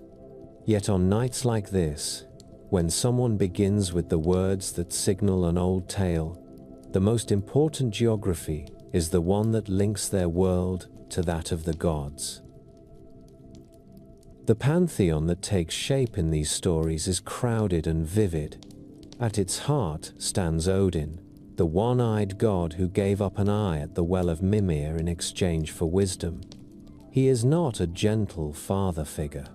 He is a wanderer, a ruler, a patron of poets and of kings who dare much and accept the cost. He rides an 8-legged horse named Sleipnir, a creature fast enough to cross the boundaries between worlds. 2 ravens, whose names mean thought and memory, fly each day across the earth and whisper what they have seen into his ear. Warriors fear and honor him because it is said that he chooses who will fall in battle and who will stand. If Odin occupies the high seat of thought and fate, Thor belongs to the world of muscle and thunder. Farmers and sailors cherish him as the god who keeps the sky in order and protects ordinary people against giants and monsters. He carries a short-handled hammer, which returns to his hand when thrown, and which can shatter stone and bone alike. When thunder rolls across the mountains, someone in the longhouse might remark that Thor is driving his chariot again, and children will look at the rafters as if they were the sky itself. Thor is not clever in the way Odin is clever. He is blunt, direct, and loyal. He drinks deeply, laughs loudly, and strikes hard at whatever threatens his people. Other gods and goddesses move around these two. Freya, sometimes imagined with a golden boar, is linked to fertility and plenty. People ask his blessing on fields and herds, and on the peace that allows both to grow. His sister Freya presides over love, desire, and a measure of war. She receives some of the fallen in her own hall, a reminder that glory in battle is not reserved for Odin alone. Frigg, the wife of Odin, is associated with foresight and with the protection of the household. Tyr, who lost a hand in the jaws of a wolf to ensure that a dangerous creature could be bound, embodies courage that accepts sacrifice as the price of keeping chaos at bay. Moving even closer to the shadows of the fire, one meets figures who do not fit easily into roles of protector or judge. Loki is the most famous of these. He is a shape-changer, a trickster, a companion to the gods, and yet their undoing. In some stories, he helps solve difficult problems. In others, his mischief leads to disaster. He is not an easy figure to admire, but he gives the stories a restless energy. His presence is a reminder that the Norse understood their cosmos to be balanced on a knife edge, where order and disorder are never far apart. Behind these gods lies a world shape that is itself a kind of character. The Norse imagined the universe as a great ash tree named Yggdrasil, whose trunk, branches, and roots connect many realms. At the top, where the branches spread into the sky, lies the home of the gods, Asgard. In the middle is Midgard, the world of human beings, encircled by an ocean that is itself encircled by a serpent so large that it can grasp its own tail. Far below and beyond lie other places, the world of giants, the world of the dead, the land of fire, the land of ice. At the base of the tree, three mysterious women, the Norns, tend the roots and carve runes of fate for gods and humans alike. This is not a calm and orderly cosmos. It is full of hostility and fragile truces. Giants exist not as absurd ogres, but as ancient beings who represent raw elemental power, the forces of stone, frost, and fire that predate any human settlement. Dwarfs and dark elves work in the deep places, forging weapons and treasures that glint like points of concentrated destiny. Light elves move through the more gentle spaces of the mythic landscape. Every part of creation is alive with intention. Streams and stones can bear witness. Animals may speak. A traveler at night feels that he is walking inside a story that is in motion even when no one is telling it out loud.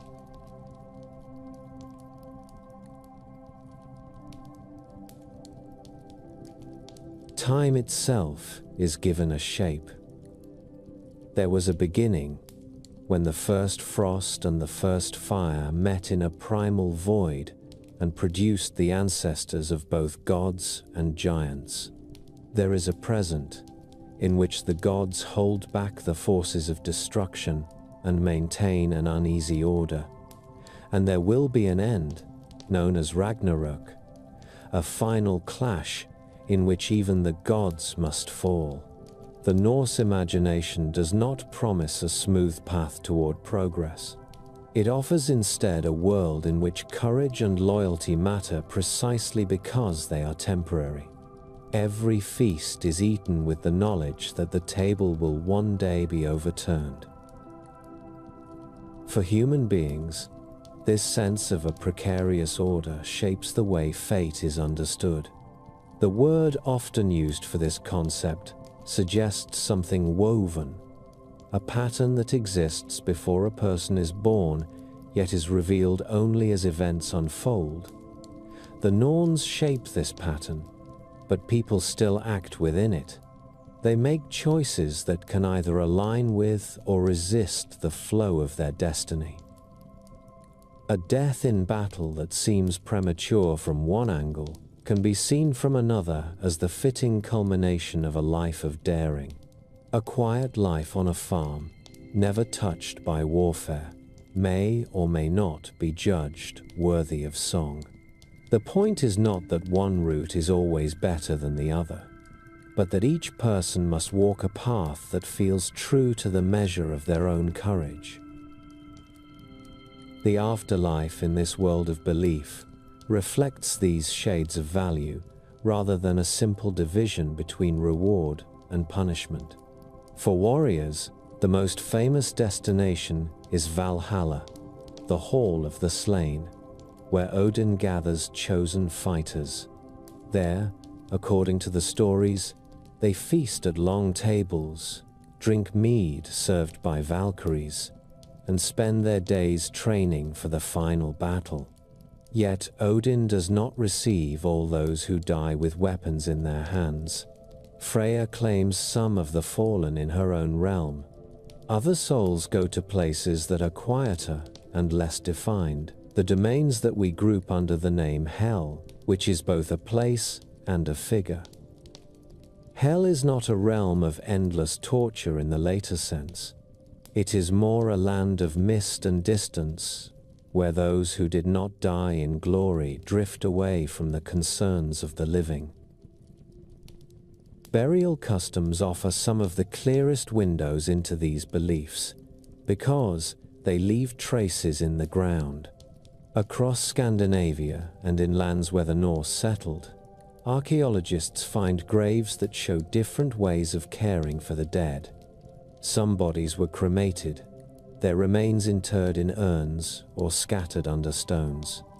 Others were buried whole, laid out with careful attention to posture. In certain cases, the graves take the form of boats. Sometimes, an actual ship was dragged onto land and used as a burial chamber for a person of high rank.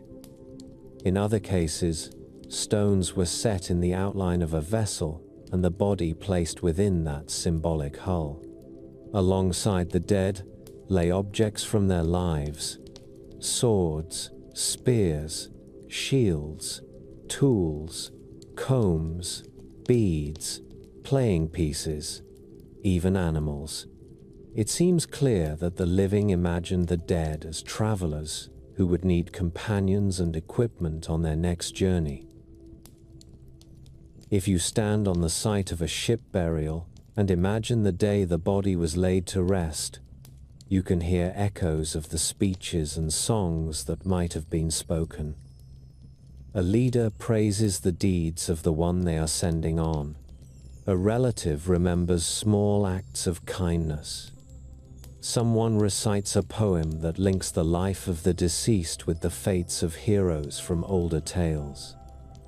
Above them, ravens circle and the wind pushes at cloaks. The grave is both an end and a transformation, a moment when the lived story of one person is absorbed into the larger narrative that holds the community together. Rituals involving sacrifice and offerings deepened that link between human beings and the forces they revered. The Old Norse word for such a rite, blot, covers a range of practices. In some cases, it meant a family gathering at a small altar near the homestead, where a portion of food or drink was set aside for the gods or for land spirits before the rest was consumed. In others, it referred to larger communal ceremonies. Chronicles written by Christian observers describe gatherings where animals, especially pigs, cattle, and horses, were killed. Their blood sprinkled on altars, walls, and participants, and their meat cooked for a feast that celebrated bonds among humans as well as ties to the divine. There are tales, some grim and contested, of times when human lives were offered, particularly in moments of crisis. Whatever the exact details, there is little doubt that sacrifice was understood not as mere destruction, but as an exchange. People gave up something valuable in the hope of securing fertility, victory, or healing.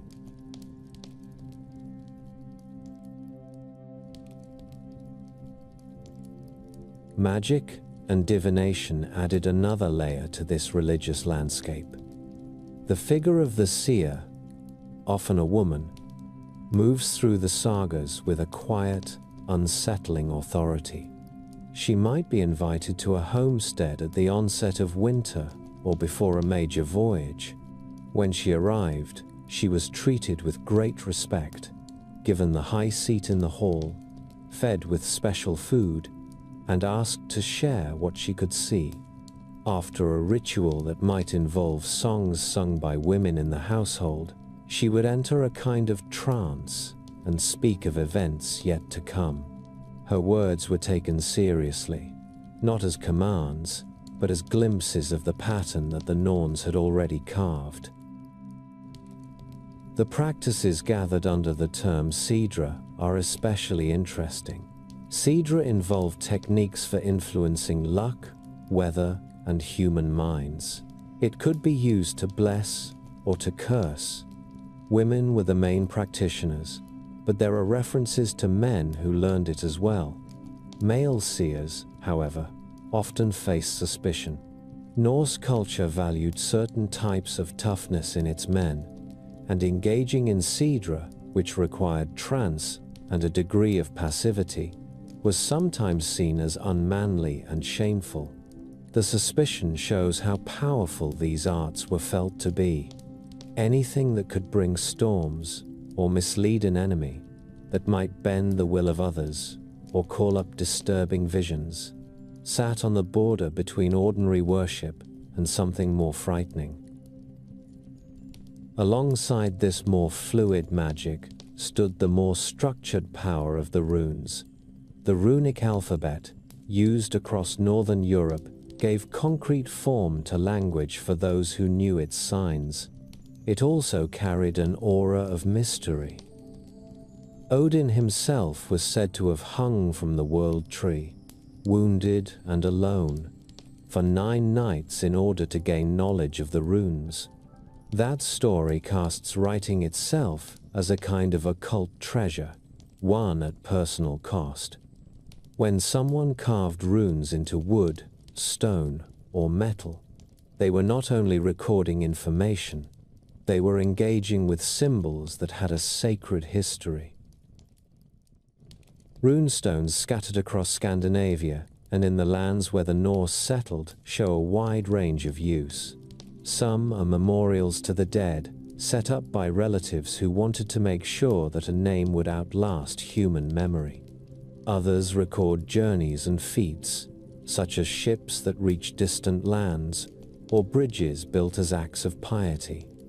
A few contain inscriptions that hint at charms or curses. The stones themselves often bear intricate knotwork and images of serpents, animals, and crosses in later periods. To run a hand along such a stone is to feel the intersection of artistry, mourning, pride, and belief. It is also to sense how Norse religion was not confined to temples.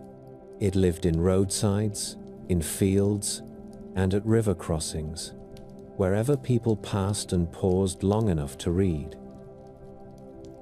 Festivals gave shape to the religious year, much as planting and harvest gave shape to the agricultural one. In the dark weeks around midwinter, families and communities observed Yule. Fires burned brighter, Feasts brought together people who had spent much of the season isolated on their farms. There was drinking, gift-giving, and a sense that the long night was being held back by human warmth and by the favor of the gods. When Christianity later took root in these lands, some of the customs of Yule slid almost seamlessly into the new form of Christmas. The timing, the evergreens, the emphasis on light in darkness, all made it easy for old and new meanings to sit side by side for a time. Midsummer, when the sun barely dipped below the horizon in some places, carried its own celebrations.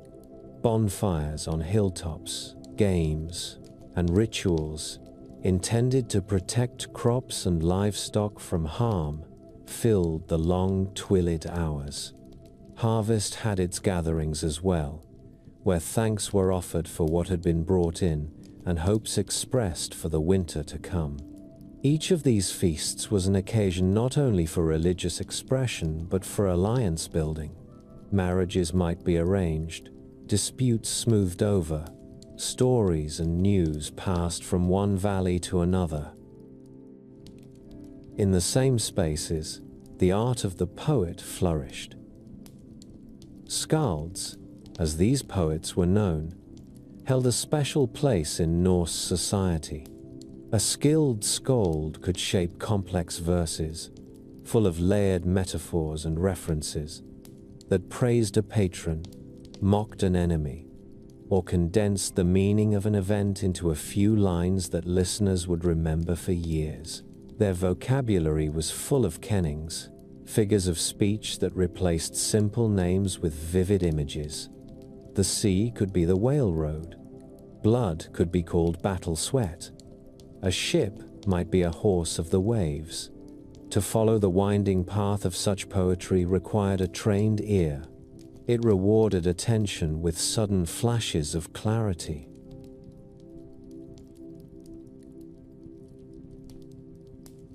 For a chieftain or king, keeping a skald near was both a delight and a political tool.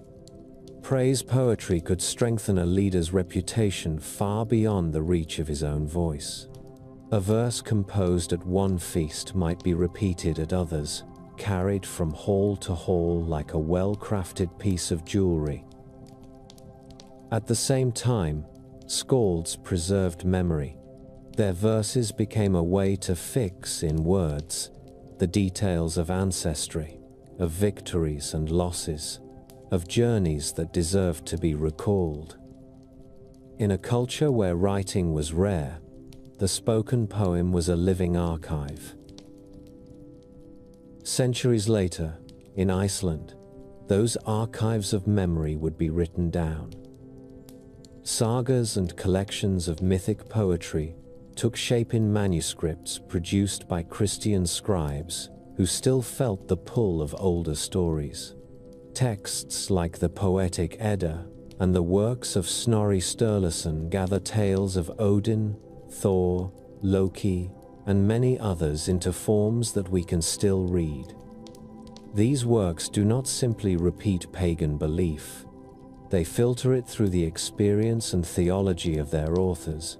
Yet without them, much of what we think of as Norse mythology would be lost. The stories that once lived only in the warm air of longhouses and at the edge of winter fires thus passed into ink and parchment.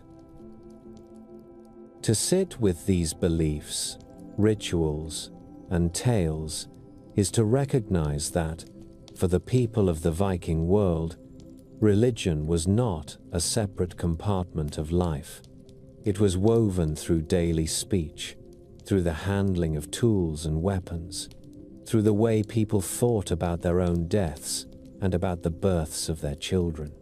A farmer giving thanks for a good harvest, a sailor carving a protective symbol on his ship, a woman humming an old hymn over a cradle, a skald reciting a poem before a battle, all participated in a shared imagination in which the gods were close, fate was real, and stories were bridges between the visible and the unseen.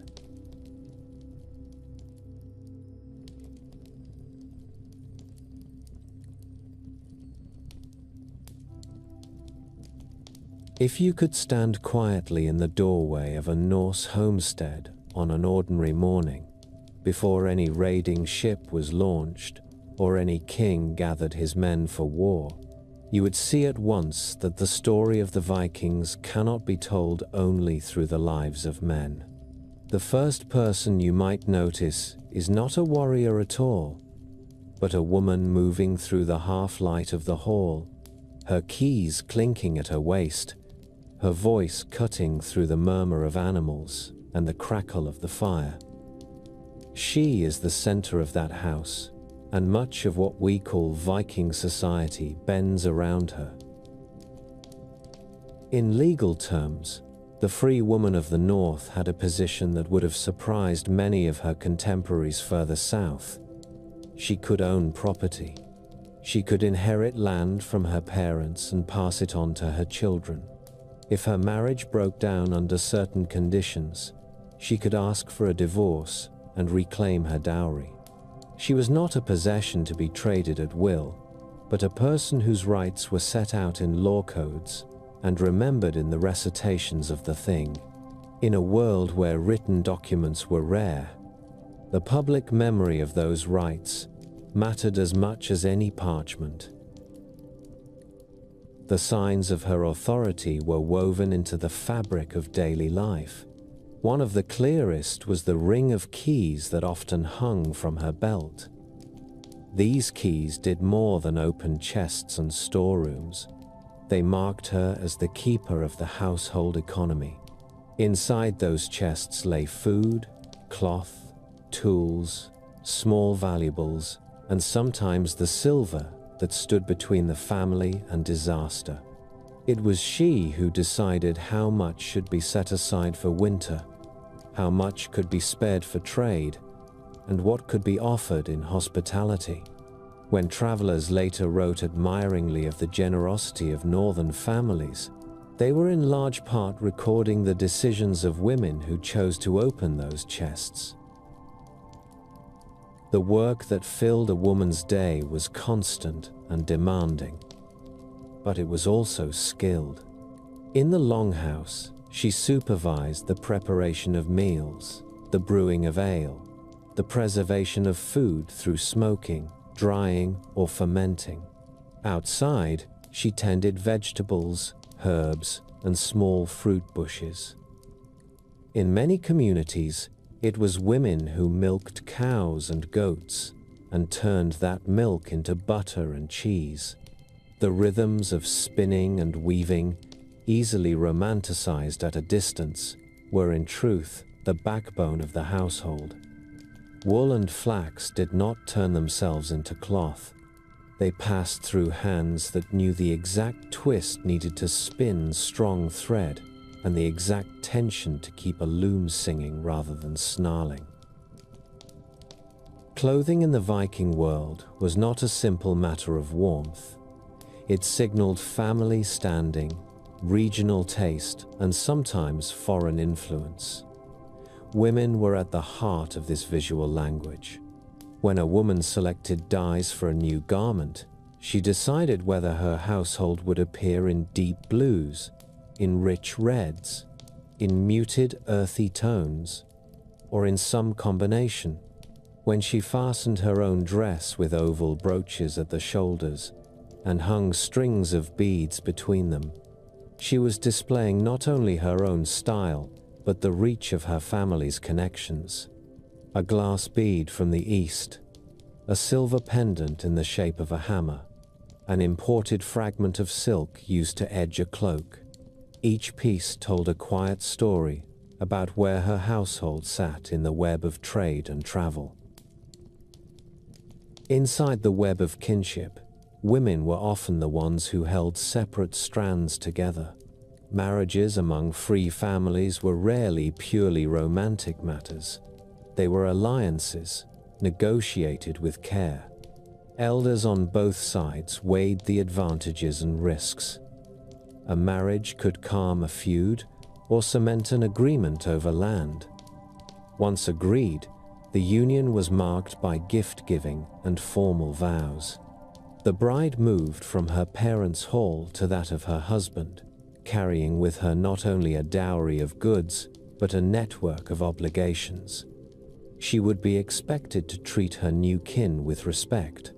At the same time, she retained ties to her birth family, who would have an interest in her welfare and in the future of her children. The law recognized these connections with a clarity that reveals much about the social fabric. If a husband treated his wife with serious cruelty, or if he abandoned the household without cause, she could seek an end to the marriage. The procedure was formal. In some regions, a woman had to declare the separation in front of witnesses and stand at particular thresholds of the house or property. The symbolism was clear. She was announcing that she would no longer stand under the same roof or walk the same ground as a man who had broken the accepted rules.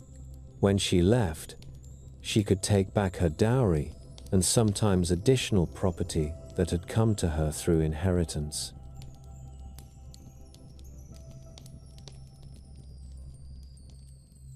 Of course, law on the tongue of a reciter and law in practice do not always match. Local power, personal temper, and circumstance could make it hard for a woman to claim rights that were hers in theory. Yet the very existence of those rights shaped expectations. A man who ignored them entirely risked the anger not only of his wife's family, but of his neighbors, who depended on the stability of marriages and households.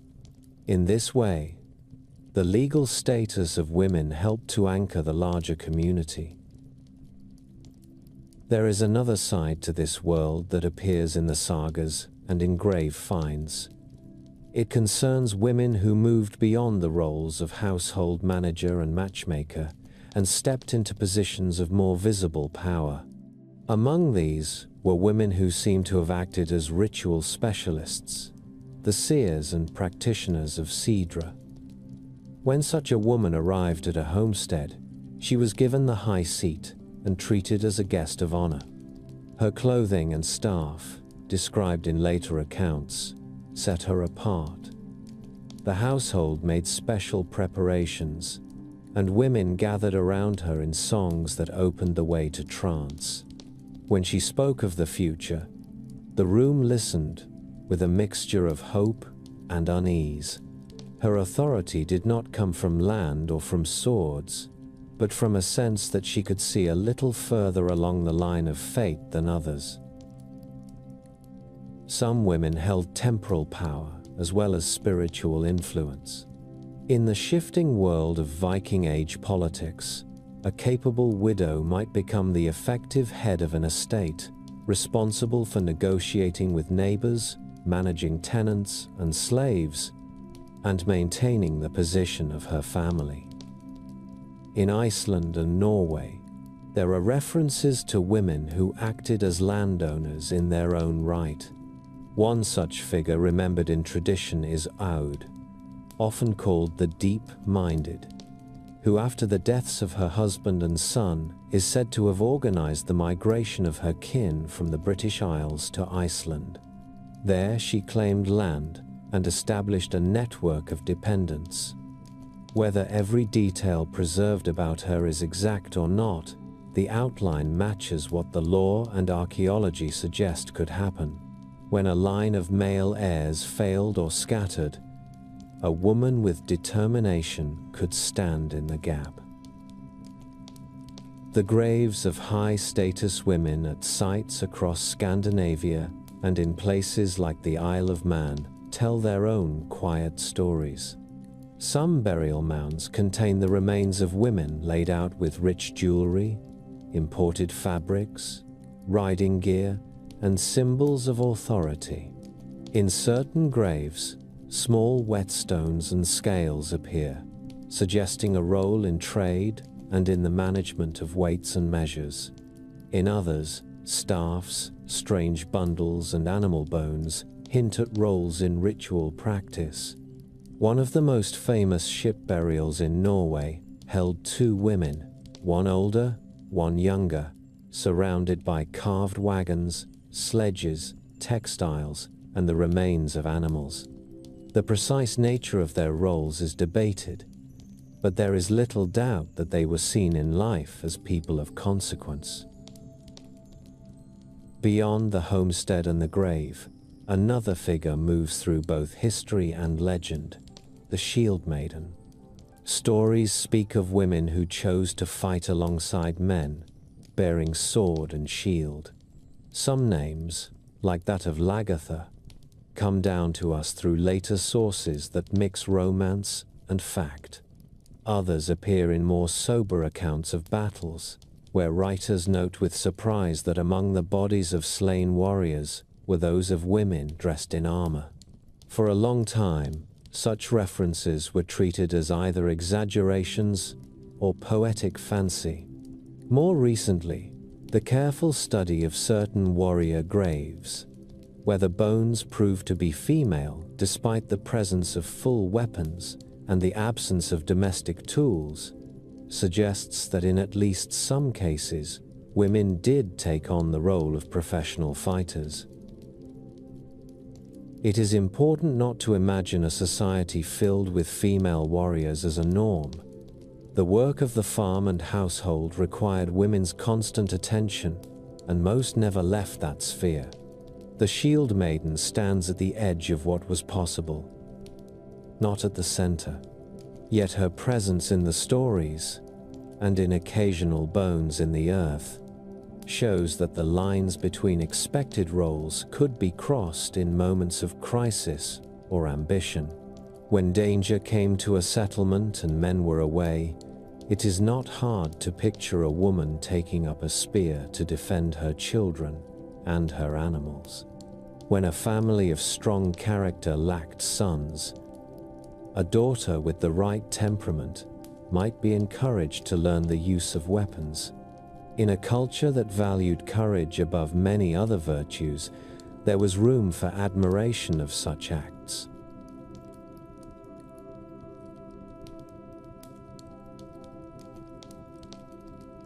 The relationship between Norse women and the wider political landscape becomes even clearer when the story steps outside Scandinavia. In the British Isles and along the coasts of Francia, Norse men often established new communities and married local women. The children of these unions grew up straddling cultures, speaking more than one language, and inheriting claims in more than one land. In Dublin, York and Rouen, one can imagine households where a mother raised her children on stories of Irish kings or Frankish lords, while their fathers told tales of fjords and distant cousins in the north. The marriages that created these families were sometimes the result of mutual agreement, sometimes of force. But in either case, the woman in the center of the new household became a bridge between worlds. In Normandy, that process eventually helped to create a new ruling class, the Normans, neither purely Scandinavian nor purely Frankish. At the root of that transformation were many marriages between Norse settlers and local women. The same was true in the Danelaw regions of England, where graves show a mixture of burial customs and where the names in charters and place names blend Anglo-Saxon and Norse elements. Each of those blended names once belonged to a person whose sense of self was shaped by the quiet daily influence of a mother who might have remembered another shore. Religion brought another layer of complexity to women's lives. In the Old Faith, certain goddesses carried traits that women might see as reflections of their own challenges and possibilities. Freya, strong in magic, desired by many, and unafraid to take a share of slain warriors into her own hall, offered a model of female power that sat beside the more domestic influence of Frigg. The Norns, with their task of shaping fate, gave a cosmic echo to the work of women who managed the futures of their families through births, marriages, and the handling of resources. when Christianity arrived, brought by missionaries and then enforced by kings, women were among those who adopted the new practices and symbols, sometimes blending them with older ones. Small crosses appear in graves alongside Thor's hammers. Prayers to Christ and the saints mingled with memories of older rites. In this period of change, women's role as the keystone of the household made them central to how faith was lived. Alongside law and ritual, emotion had its say. The sagas, for all their concern with blood feuds and land claims, also show intense moments of private feeling. A mother sees her son off on a voyage and senses that he will not return. A wife watches her husband become consumed with a feud and tries to restrain him or, in other cases, urges him on. A widow, left with children and a farm, takes a new husband not only for alliance, but because she prefers one suitor over another, and her choice has consequences. These moments remind us that Viking Age women were not simply functions in a system. They were individuals, each with their own mixtures of fear, resolve, affection, and resentment.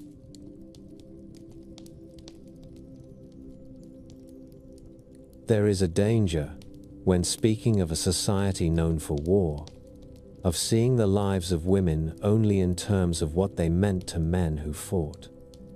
If we listen closely, however, another picture emerges. It shows people who made choices in the confined yet vital space of the homestead, who negotiated with neighbors, who remembered and retold events in ways that shaped how others understood them. When law was recited at the Thing, someone had to keep in mind the chain of marriages and inheritances that explained why a field belonged to this nephew and not that cousin. Women often held that knowledge. In an oral culture, the one who remembers has power. In old age, a woman who had lived through many winters might sit near the fire and watch her grandchildren move through the hall she had once managed. Her son or daughter might now carry the keys. Her hair would be white, her hands perhaps stiff, but her mind would be full of stories of lean years and rich ones, of births and deaths, of journeys and returns. Younger members of the family would still come to her for advice, not only out of respect, but because she knew where the bones were buried, both literally and figuratively. She had watched people reveal their true character under pressure. She knew which neighbors could be relied upon in crisis and which smiled broadly while thinking of their own gain. Through such lives, unrecorded except in hints and traces, the Viking world sustained itself. Longships and raids, kings and battles, drew much of the attention of chroniclers, who often wrote in the service of rulers. Yet beneath that visible surface moved a deeper current. The work and judgment of women who turned raw materials into food and clothing, strangers into kin, and events into remembered stories. Without them, the restless energy that sent men abroad would have had no stable place to return to, and the daring of the age would have burned out in a few brief generations.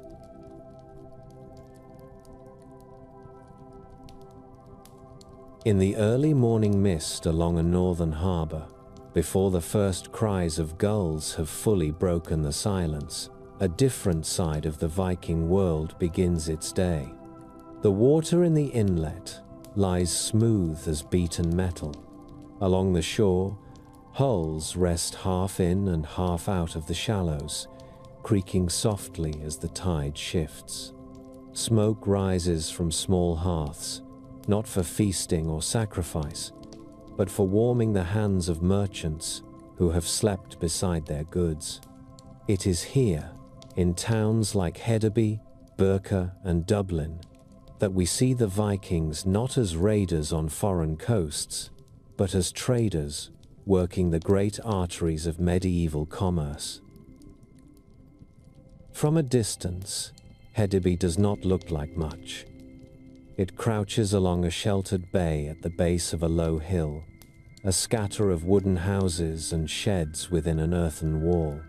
Yet if you walk through its single main street on a busy day, the impression changes quickly. The street is a ribbon of trampled clay, wet in rain, powdered in dry weather, lined with booths and workshop doors. On one side, a blacksmith hammers at a bar of iron that glows like a slice of sunset. Sparks fly toward the packed earth floor. Next door, a bellows wheezes as charcoal feeds a furnace where someone is smelting small amounts of metal scraped from ore. Across the way, a woman sits in front of a loom, her fingers moving deftly through hanging threads. Beyond her, a trader counts silver on a balance scale, setting small cube-shaped weights in one pan and cut pieces of metal in the other.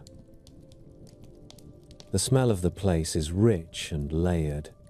Tar from shipyards mixes with the sour scent of fish drying on racks, the tang of smoked meat, the sweetness of spilled ale, and the sharper notes of tannin from pits where hides soak on their way to becoming leather. Voices carry through this dense air. Some speak Old Norse, others the accented speech of Frisians from further south, or the Germanic dialects of the Carolingian world. Now and then, a word of Slavic origin drifts by, or a phrase in the language of the Anglo-Saxon lands. These tongues do not remain neatly separated. They mix at the edges, in trade, talk, and jokes, in curses and praise. In that sense, a town like Hedeby is not only a market, it is also a school where people learn to live with difference. The goods that change hands here come from far beyond the line of hills. From the north arrive bales of furs, soft and glossy, taken from animals trapped in forests and along frozen rivers. Pelts of fox, marten, and squirrel lie rolled in bundles. Hunters have carried them for many days, wrapped against damp and theft. Beside them are tusks of walrus from northern seas, waiting to be carved into knife handles, gaming pieces, or church decorations in some distant land. There are slabs of whalebone that will become cutting boards and furniture panels, and bundles of feathers for bedding. Blocks of amber, golden and cloudy, glint in the weak sunlight. Alongside these northern products stand the more familiar results of farm life. Barrels of butter and tubs of cheese have made the journey from inland valleys, packed with care. Bales of wool, both raw and spun, lie stacked in corners. There are sacks of dried fish whose smell clings to nearby stalls. Timber from inland forests waits to be turned into beams or ship planks elsewhere. And among all these things move the more troubling goods that any honest history of Viking trade must mention. Bound captives, men and women taken in raids or purchased from slavers further east, are herded through markets to be sold. Some will end their days as household servants in nearby farms. Others will be marched again, along roads and rivers, toward markets in the Frankish realms or beyond. From the south and the east, ships and traders bring a different array of treasures. Heavy ceramic jugs hold wine from vineyards that many northerners will never see. Slender glass cups, fragile in appearance but tough enough to survive the journey, shine with colors not found in northern sand. Bolts of cloth, smoother and finer than the woolen textiles of Scandinavia, hint at workshops in the Rhineland or in even more distant lands. There are beads, thousands of them, made from glass in shades of deep blue, bright green, and opaque white, threaded onto strings or sold loose by the handful. Some have traveled from workshops along the Mediterranean or even from the Islamic world.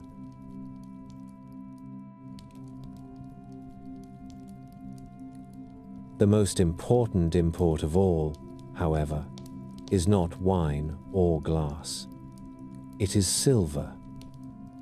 In a society that has little native silver, that metal becomes both a symbol and a tool of wealth. Traders arriving from the East bring coins stamped with Arabic script, dirhams that bear the names of caliphs and phrases from a faith many northerners do not yet understand. Others bring coins minted in the Frankish Empire, stamped with the names of kings and with crosses. These coins do not always serve as money in the way we think of coinage today. They are often cut into pieces, weighed carefully, and valued for their metal content rather than their face design. The result is a silver economy that looks different from the neat rows of coins in a modern display case. In the belt pouch of a successful Viking trader, you might find a jumble of objects. A few complete coins from Baghdad, cut fragments from Frankish pennies, a broken ring twisted from a single bar of silver, occasional small ingots shaped like pebbles. When he needs to make a payment, he takes out his scale, sets a known weight in one pan, and adds bits of silver to the other until the balance tips. This practice, often called use of hack silver, turns almost any piece of precious metal into potential currency.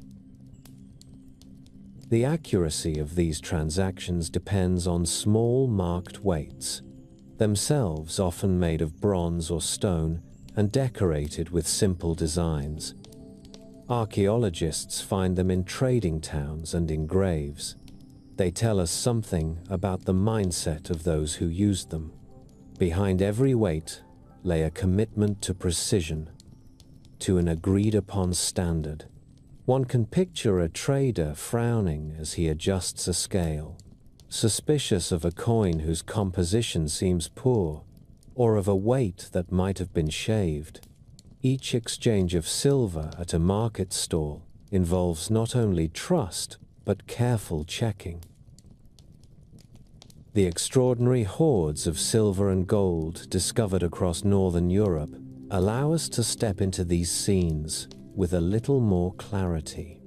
On the island of Gotland in the Baltic, farmers turning soil have uncovered buried collections of silver that once lay hidden in pots or wrapped in cloth. Some hoards contain thousands of coins, many from the Islamic world, mixed with arm rings, chains, and other ornaments. In England, finds like the Quairdale hoard and the Vale of York hoard have yielded similar mixtures. They represent the savings of traders or chieftains who gathered wealth over many years and then hid it, perhaps during times of threat or before journeys from which they never returned. Every piece in these hoards carries a story.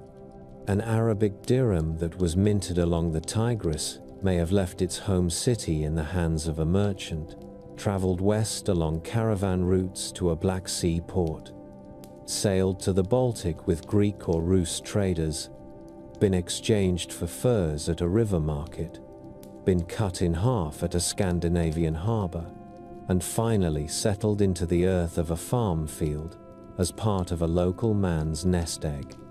When it emerges in a modern excavation, that coin has crossed continents and languages, carried always by the shared human desire to measure value and to store it for the future. The Viking reputation for raiding has sometimes overshadowed this more patient form of wealth gathering. But the two activities were not as separate as they might appear. The silver that poured into Scandinavia came from both plunder and trade. When kings in England or Francia paid Danegeld, tribute in silver, to persuade Viking armies to leave their lands, they filled northern pouches more quickly than any ordinary commerce could. In 991, after a defeat near Maldon on the eastern coast of England, King Ethelred agreed to pay a sizable ransom to the raiders. It was not the first such payment, and would not be the last. Each one sent a river of precious metal back toward the north. From the point of view of the paying kingdoms, Danegeld was an unwelcome necessity. They faced fleets and armies that were hard to defeat and that could melt away into river systems as soon as trouble appeared. Buying time and peace with silver seemed, on a short horizon, better than risking a disastrous battle. From the northern side, these tributes were proof that their tactics worked. News that a large sum had been paid spread quickly, encouraging others to organize expeditions in the hope of similar success. Some of that tribute was then reinvested in ships and equipment. In an ironic twist, silver meant to buy off raiders sometimes funded the next generation of voyages.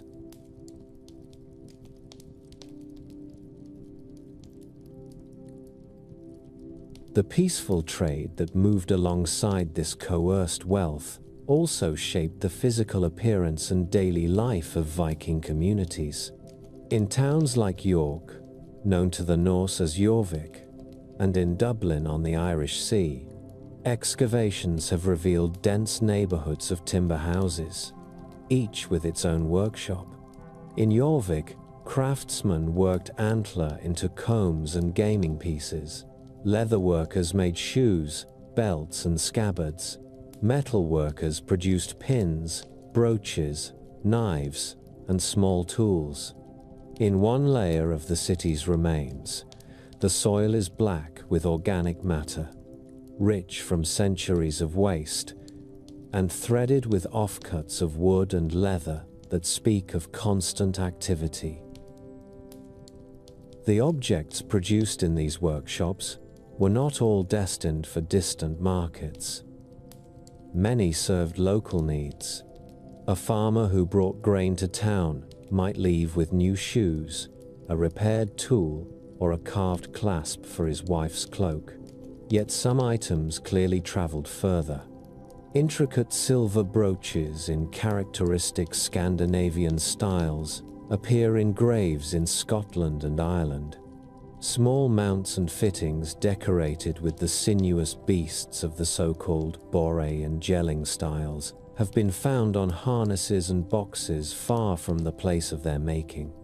These pieces carried not only decoration but identity. To wear one was to signal a connection to the northern world. The production of high-quality weapons presents another facet of Viking craftsmanship. The swords that have been uncovered in graves and riverbeds are often works of art as well as of practical engineering.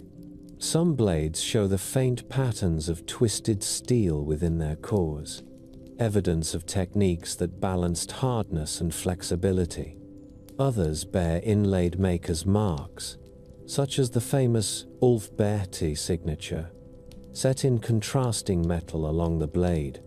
The hilts, with their guards and pommels, were sometimes finished with silver or copper alloy in geometric designs. Each sword might pass through many hands and many uses, yet it bore the trace of a smith who knew how to coax order out of fire and ore. Alongside swords and axes, smaller items tell us about the reach of trade into everyday customs. Thor's hammer amulets, cast in silver or bronze, hang from chains in many graves and appear on the floors of workshops. Their popularity may have increased as Christianity spread, in part as a Norse answer to the Christian cross. Beads made from glass and amber appear by the hundreds in some burials. Simple iron knives, ubiquitous in grave goods, show uniformity in design that suggests regional styles and perhaps specialist makers. Each of these objects moved through networks of exchange, sometimes passing from hand to hand as gifts rather than as commercial goods, reinforcing bonds of friendship and obligation. The business of buying and selling these things was not confined to large towns. Seasonal markets sprang up near river crossings, at the edges of forests, and at points where paths converged. At such gatherings, farmers might bring surplus grain, meat or cloth. Hunters could offer pelts. Traveling traders unpacked goods from their packs or from the saddlebags of pack animals. Deals were struck with handclasp and oath, sometimes witnessed by a third party. In many cases, these markets were linked to religious or legal gatherings.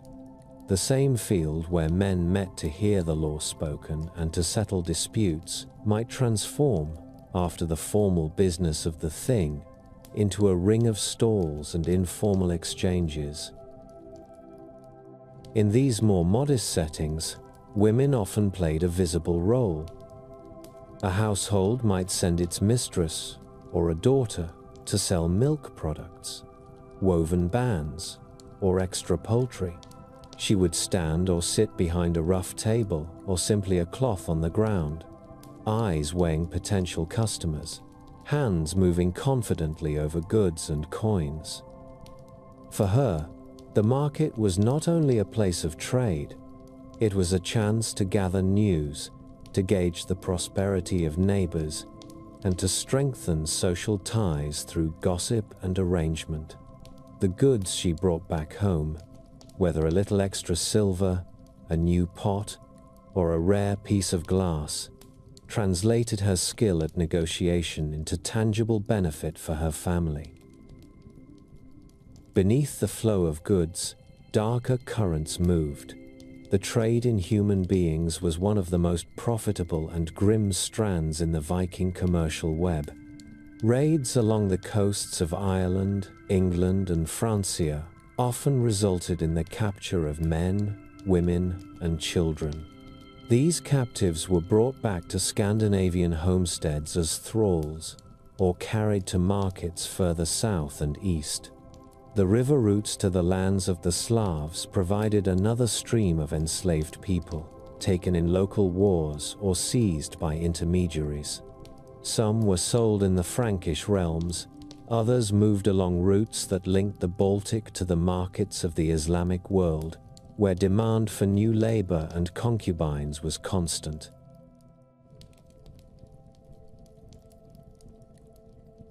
In the middle of the bright bustle of Hedeby or Birka, a line of chained captives is easy to overlook in imagination. Yet they were present. They represent the way in which violence and commerce interlocked. The wealth that paid for silver neck rings and decorated brooches, for carved wagons and imported silk, was in part generated by this unequal traffic. To acknowledge that fact is not to single out the Vikings as uniquely cruel. The practice of slavery was widespread across the medieval world. But in the northern case, it formed a bridge between raiding and trading that we cannot ignore. Silver and slaves, wine and furs, swords and beads, all these things moved along the paths that Viking ships and caravans traced. Over time, those paths helped to reshape the broader map of Europe and its neighbors. When a Frankish chronicler complained about Northmen disrupting river traffic, he was recording real distress. He was also, indirectly, acknowledging that the same routes those raiders used had already been laid down by merchants. When a hoard of coins is found in Scandinavia containing pieces from England, Francia, and the Islamic world, it speaks of a connected zone of exchange that stretched from the fjords to the deserts. For the people of the north, these connections altered how they saw themselves. A young man in a Danish town who held a dirham between his fingers could feel that his world had widened. A woman in a Norwegian valley who wore a string of imported glass beads at her wedding carried with her a small piece of distant places. Stories of foreign markets, of strange foods and customs, seeped back into longhouses along with goods. These influences did not erase local traditions, but they added layers. Names for new objects entered the language. Foreign words for measures and coins appeared in trade talk. Even ideas about rule and law were touched by the example of distant courts and codes. In the quiet of the night, when the market stalls have been closed and only a few lamps still burn by the water, it is possible to sense how all of this must have felt to those who lived it. The same man who had once gone on a voyage with nothing but a shaggy cloak, a spear, and hope, might now sit with a small hoard of silver at his side, wondering whether to invest it in another journey, in land, or in a new house in a growing town. The same family that had lived for generations on a single farm might now have cousins in York, Dublin, or Novgorod, and kin who served in the courts of foreign rulers. The age of traders and treasures was, for the Vikings, an age in which the horizon had moved closer, and the space between distant shores had filled with opportunity and risk that could no longer be clearly separated.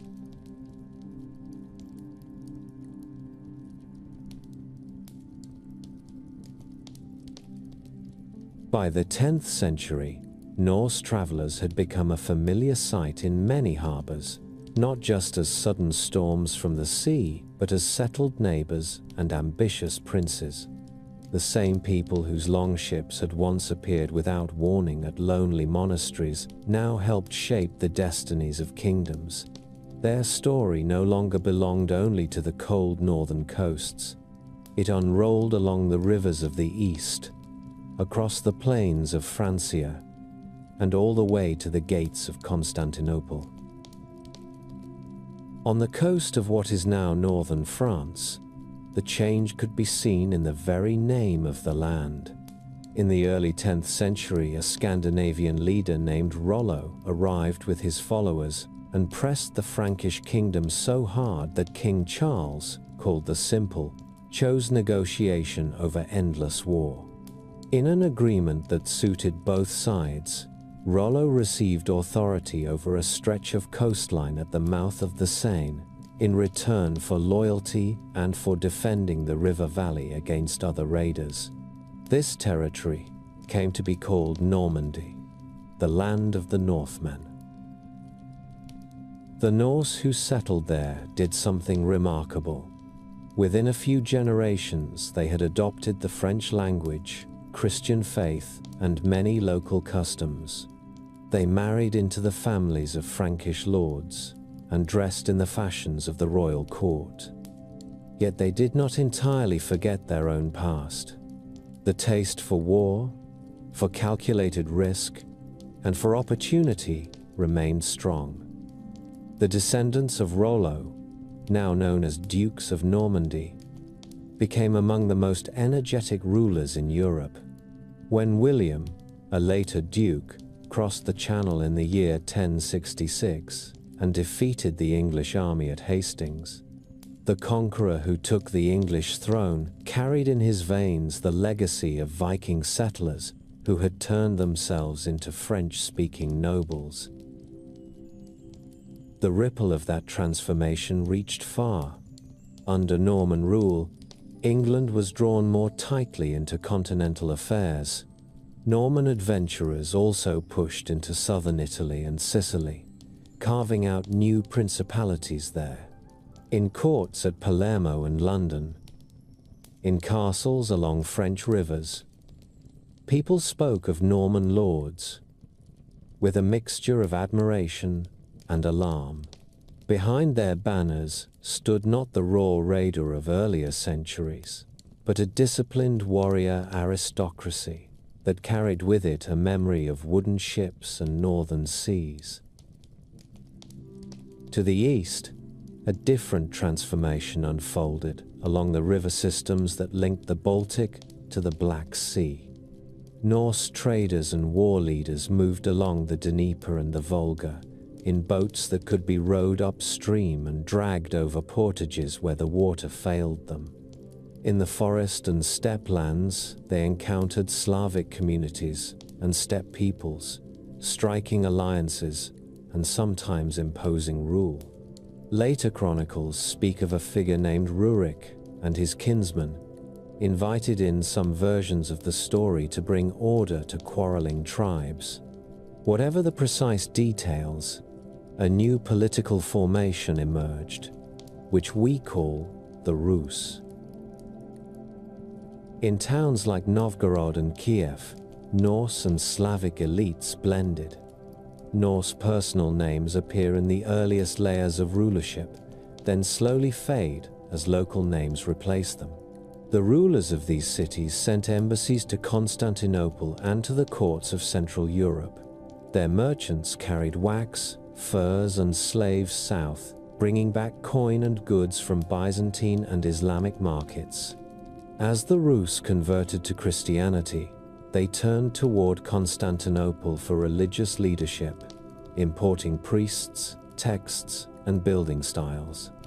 Over time, their identity shifted, yet in the memory of their neighbors they remained for a long while the people whose ancestors had come down the rivers in foreign ships, bringing with them a northern accent and a different sense of what power should look like. Further south, at the meeting point of worlds, Norse travelers entered the orbit of the great eastern capital they called Miklagard, the Great City. This was Constantinople, seat of the Byzantine emperors, whose domes and walls astonished newcomers from colder lands. The emperors, wary of relying entirely on local forces, drew around themselves a bodyguard of foreigners whose loyalty was tied directly to the throne. Many of these guards were Scandinavians, or men from the Ruslands, who shared their heritage. They became known as the Varangian Guard.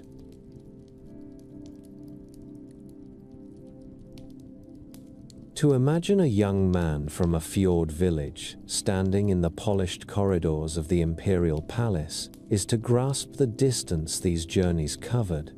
He would have grown up with stories of storms and of gods who walked in disguise. Now he found himself in a city where the streets were paved, where mosaics shone on sanctuary walls, and where processions moved in ordered splendor. Yet the skills that had brought him here were familiar. He knew how to handle an axe or a spear. He knew how to watch over a leader's sleep. In return for his service, he received pay in gold, gifts of fine cloth and jewelry, and a chance to see a world that most of his kin would never visit, before returning home to tell his tales. While some Norsemen moved into the orbit of great empires, others continued to shape life along the edges of the North Atlantic. In the islands around Scotland, the presence of Norse settlers deepened over generations. Orkney and Shetland became strongholds of Norse earls who owed their allegiance first to Scandinavian kings and only secondarily to any Scottish overlord. In the Hebrides and on the Isle of Man, a mixed society grew, part Norse and part Gaelic. Place names in those regions still echo that mixture. A bay might carry a Norse word for harbor, while the nearby hill keeps an older Celtic name. In these island communities, longships and cattle herds mattered equally. Chiefs competed for grazing rights and for control of sea lanes. Bards sang in 2 languages. A child might hear a Christian sermon on Sunday, listen to an old story of Odin or a local saint on winter evenings, and grow up comfortable in both worlds.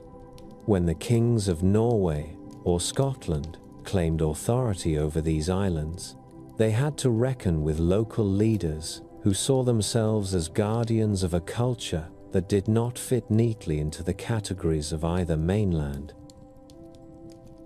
Farther west, the memory of the voyages to Vinland lingered like a faint scent. The settlement at the northern tip of Newfoundland, with its turf-walled houses and iron-working hearth, did not last long. Seasonal camps may have been used for gathering timber and other resources.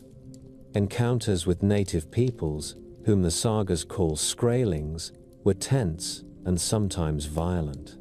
The Norse who came from Greenland were few, and the distance from their fragile base in that cold land was great. In the end, they withdrew, leaving behind only a trace in the soil and in stories told in Icelandic halls. Those stories, preserved in the sagas of the Greenlanders and of Eric the Red, gave later generations in the north a sense that their world brushed against unknown continents. A farmer in a valley in Iceland, hearing of Vinland, might never expect to go there himself. Yet the knowledge that a cousin of a cousin had once walked under those different trees and tasted those fruits broadened the mental map within which he lived. For a people whose ancestors had once gazed across the North Sea without knowing exactly what lay beyond, this expansion of the imaginable was a quiet but profound shift. Taken together, these strands show a Viking world that did not simply vanish when raiding waned. It changed shape. The energy that had once gone into quick strikes on monasteries flowed into the building of states, the guarding of emperors, the cultivation of mixed island societies, and the maintenance of long trading routes. Norse descendants sat on English thrones, ruled over Sicilian valleys, prayed in Byzantine chapels, listened to Slavic chants in river cities, and watched the northern lights from farmsteads in Iceland and Greenland. From the stillness of a modern night, it is tempting to see all of this as a finished pattern, laid out neatly on a page. For the people who lived it, it was more like traveling on a ship in difficult water. Each decision, each journey, carried risk. Yet again and again they stepped aboard and pushed away from known shores, following stars and rumors toward new harbors where their grandchildren would one day feel at home.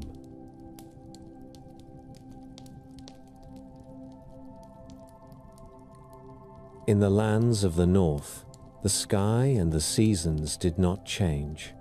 Snow still lay thick along the fjords in winter. The summer sun still lingered late over the water, and the wind smelled of salt and pine as it had for generations. Yet by the late 10th and 11th centuries, something in the human landscape was different. Where there had once been scattered chieftains, there were now kings who dreamed in larger shapes. Where old shrines had stood under open sky, wooden churches appeared, their bells sounding across the same valleys where people once toasted Thor beneath sacred trees.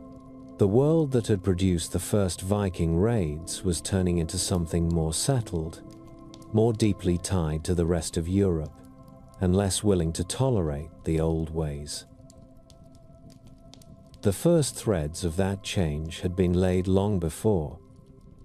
Missionaries from the Christian kingdoms to the south had come north cautiously, following trade routes and the paths of captured slaves.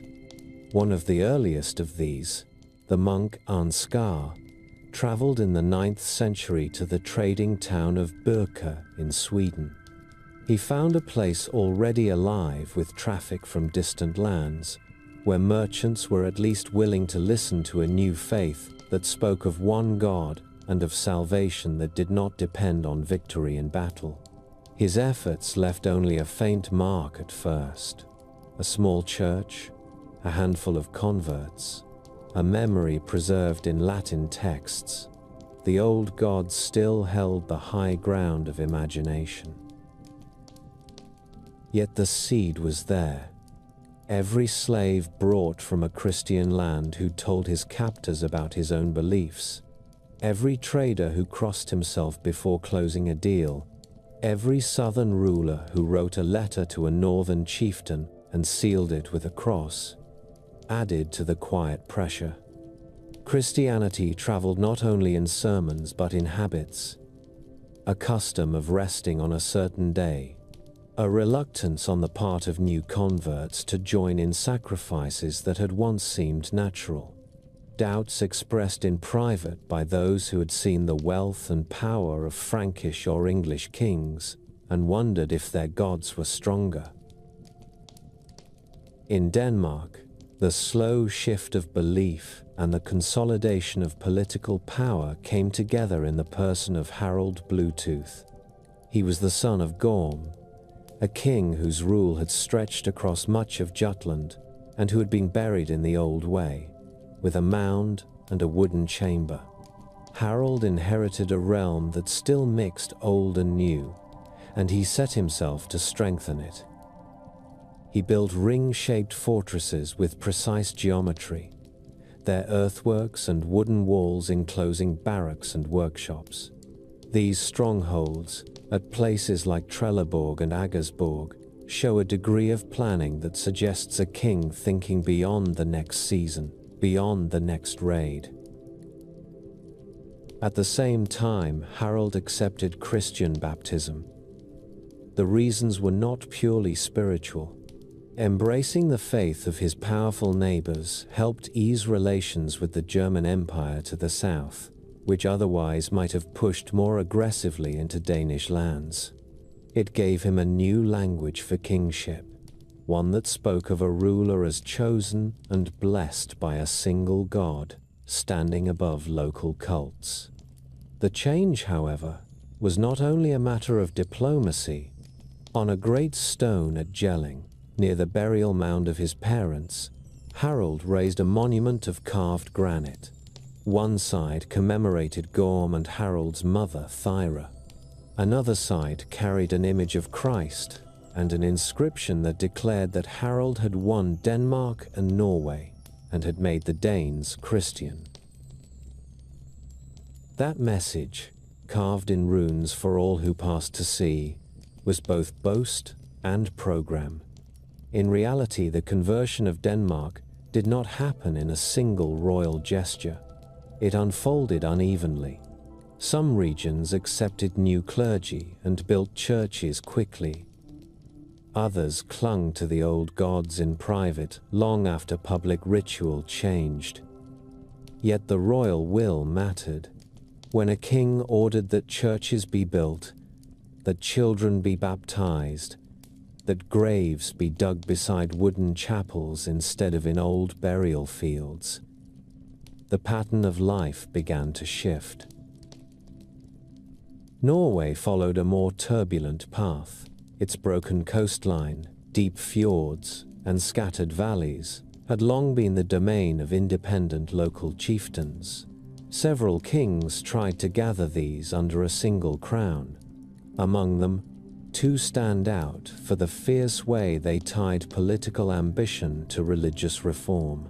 The first is Olaf Tryggvason, a warrior who had spent years abroad in the service of foreign rulers and had seen Christian worship in English and perhaps in Slavic lands. When he returned to Norway in the late 10th century and took power, he did so with a conviction that his kingdom must accept the new faith.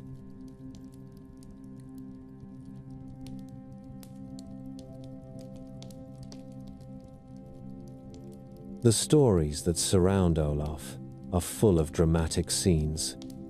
A chieftain summoned to his court refuses to give up sacrifice and is confronted with harsh choices.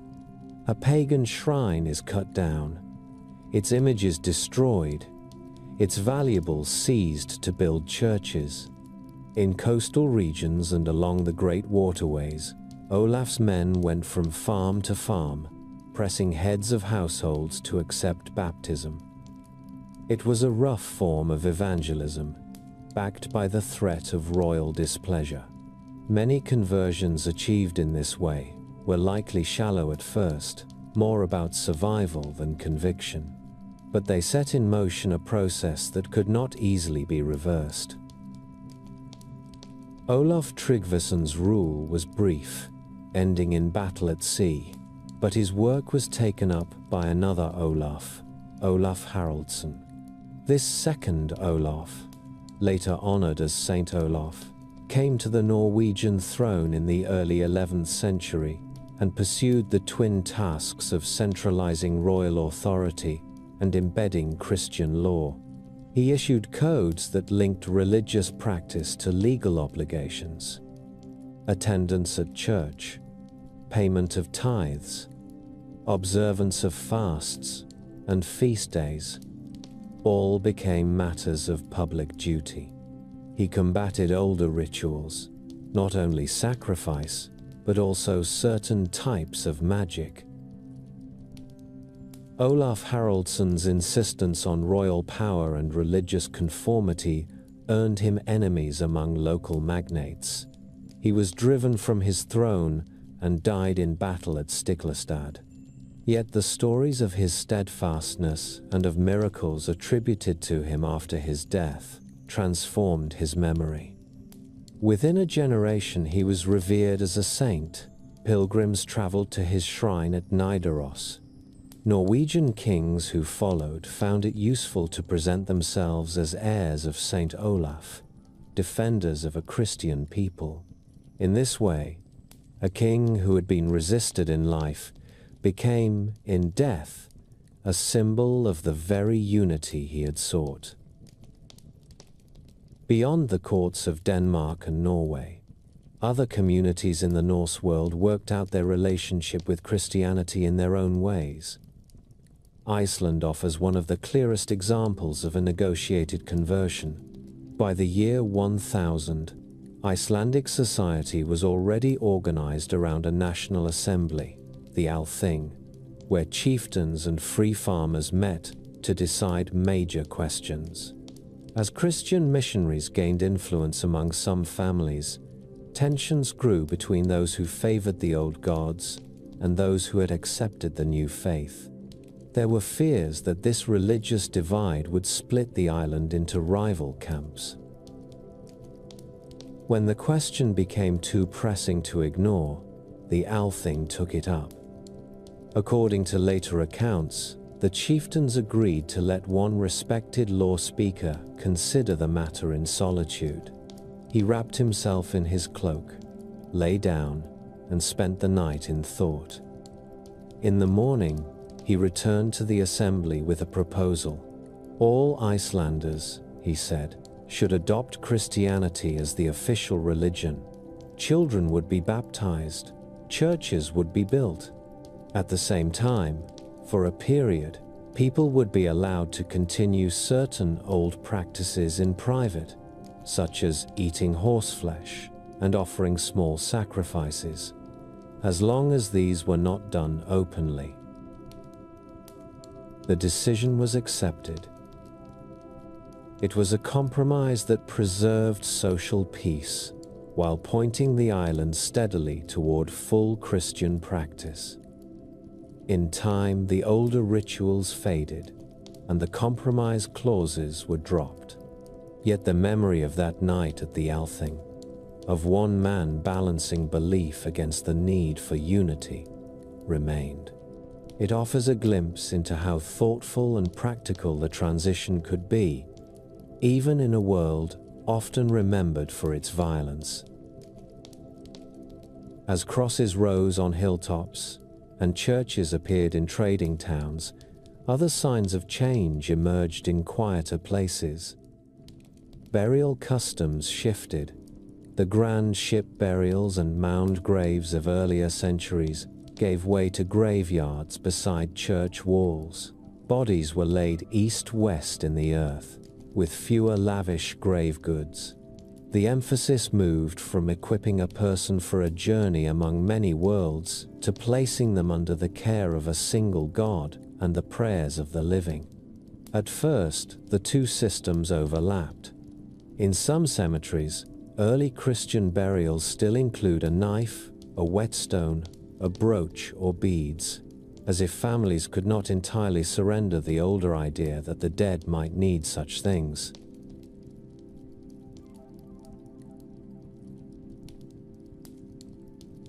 Jewelry tells its own story. Thor's hammer amulets that once hung at many necks continue to appear, but now small crosses join them. In some cases, both symbols are worn together, a silver hammer and a silver cross, side by side on one chain.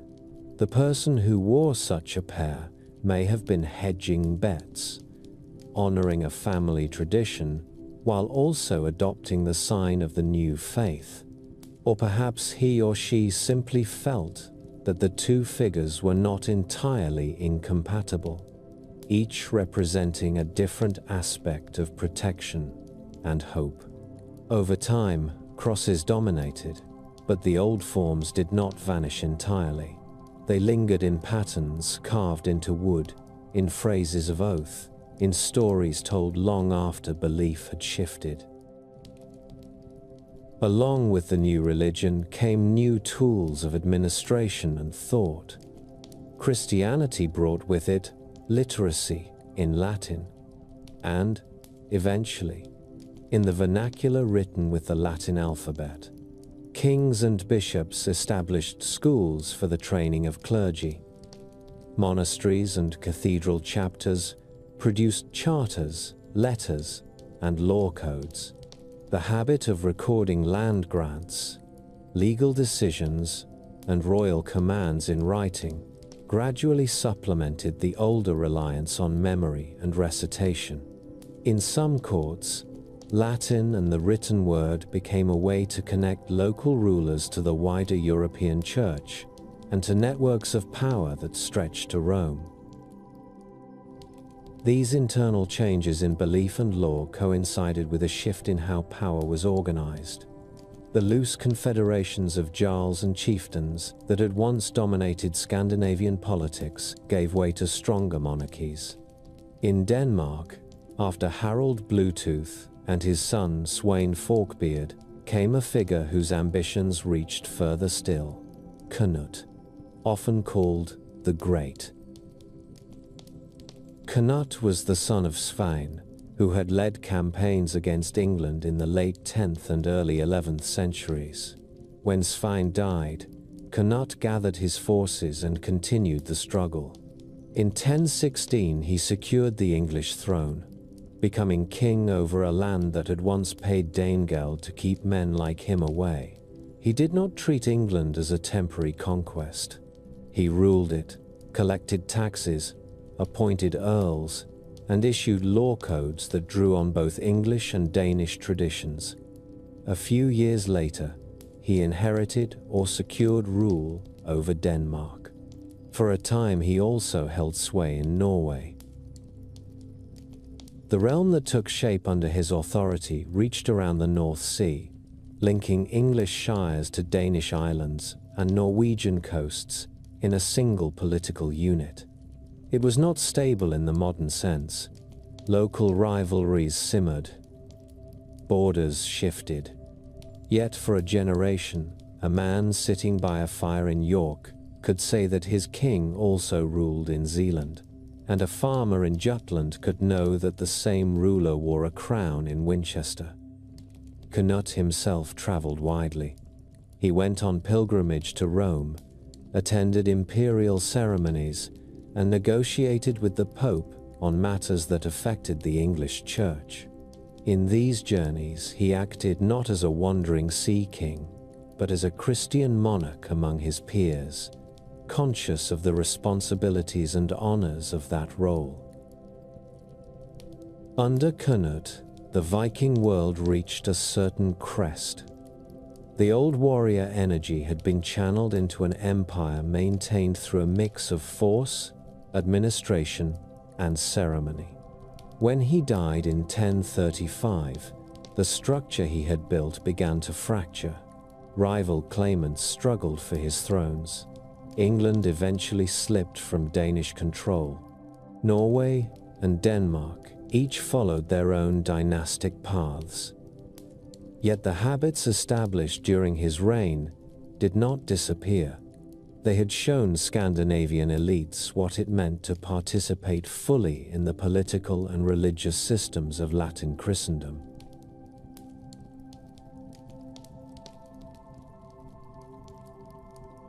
By the middle of the 11th century, the nature of raiding itself had changed. Occasional attacks still occurred, but they were no longer expressions of a world apart crashing into Christendom from outside. They were moves in the internal conflicts of a Europe that now included Scandinavia. When a Norwegian king sailed against England, he did so not as a stranger from beyond the boundaries of the known world, but as one Christian ruler challenging another for a crown.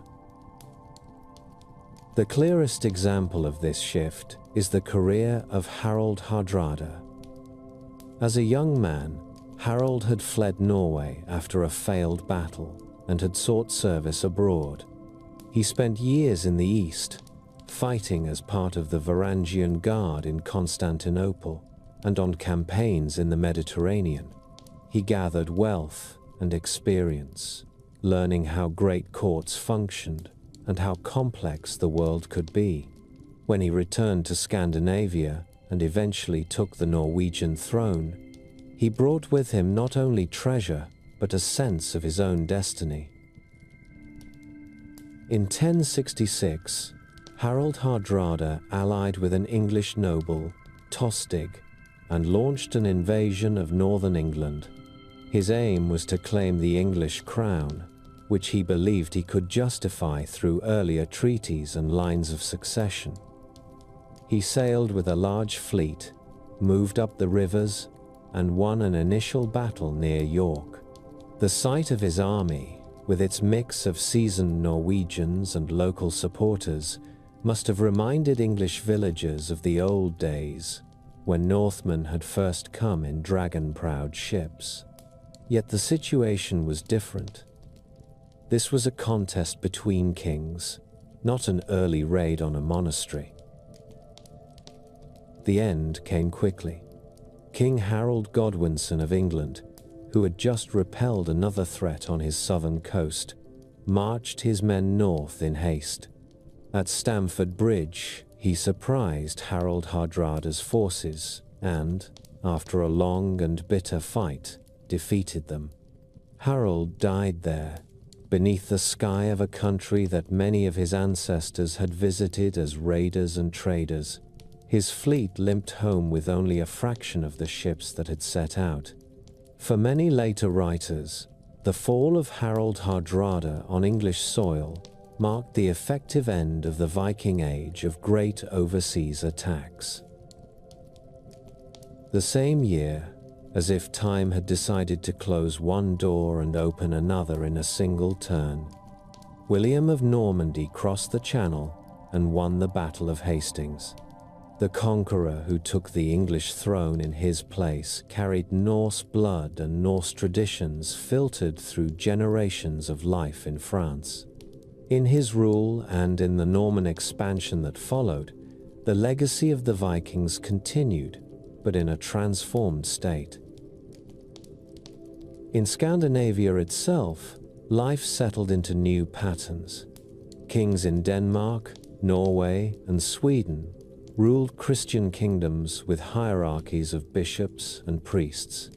Law codes were written and revised in light of both custom and canon law. Stone churches began to replace wooden ones. Towns grew along trade routes, their markets drawing farmers and craftsmen into a money economy that relied more on regular taxes and less on sudden plunder. The longship did not vanish. It remained a tool of travel and war, but now it often sailed under banners that carried crosses rather than images of dragons.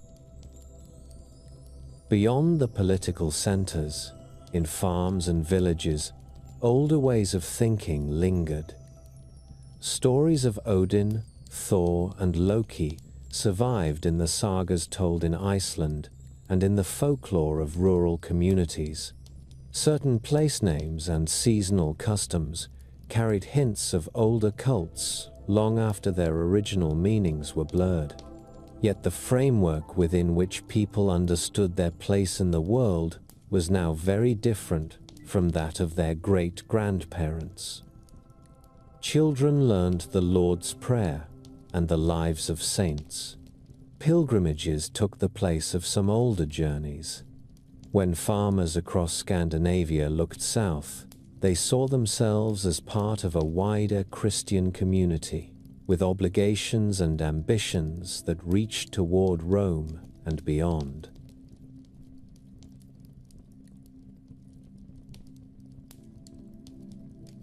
In the lands where Norse settlers had taken root, assimilation moved at its own pace. In the former Danelaw regions of England, descendants of Viking settlers became indistinguishable from their Anglo-Saxon neighbors, sharing in the new Norman order that followed 1066. In Ireland and along the Scottish coasts, Norse Gaelic communities preserved distinctive elements of their mixed heritage in language, law, and art. In Normandy, the Old Norse tongue had long since given way to French, but family memories and certain legal customs reminded people of a northern past. In the East, the ruling families of the Rus continued to look back to Scandinavian ancestors, while shaping a Slavic and Orthodox Christian culture that would one day flower into the realms of later Russia and Ukraine. Even the languages of Europe carried forward traces of the age of the Vikings. English absorbed words from Old Norse that sat beside its Germanic and French inheritances. Simple terms like sky, window, egg, take and give, along with many others, came into the everyday speech of people who no longer thought about their origin. Place names along the eastern side of England, with endings like by and Thorpe, quietly recorded which villages had once been Norse founded. In the North Atlantic islands, modern Icelandic preserved much of the structure of the old tongue, allowing later scholars to read sagas with a closeness rare in historical studies. On a quiet shoreline in Scandinavia, centuries after the last great fleets had sailed, fishermen still pulled their boats onto the strand. Children still learned to read the weather in the color of the horizon and the shape of clouds. In long winter evenings, stories were still told. They now included tales of saints and of ancient kings who had brought the true faith to their ancestors. Yet somewhere in that tapestry of talk there were still the old sagas, written down in monasteries and farmhouses, remembered by those who loved a well-turned verse about courage, fate, and the sea. If you listen closely in such a hall, with the fire low and the night deep outside, you can hear how the Viking Age did not end with a single battle or a single decree. It faded into new forms, its energy taken up into kingdoms, churches, and cultures that no longer called themselves Viking, yet still carried in their bones the memory of ships against the sky and of distant coasts seen for the first time.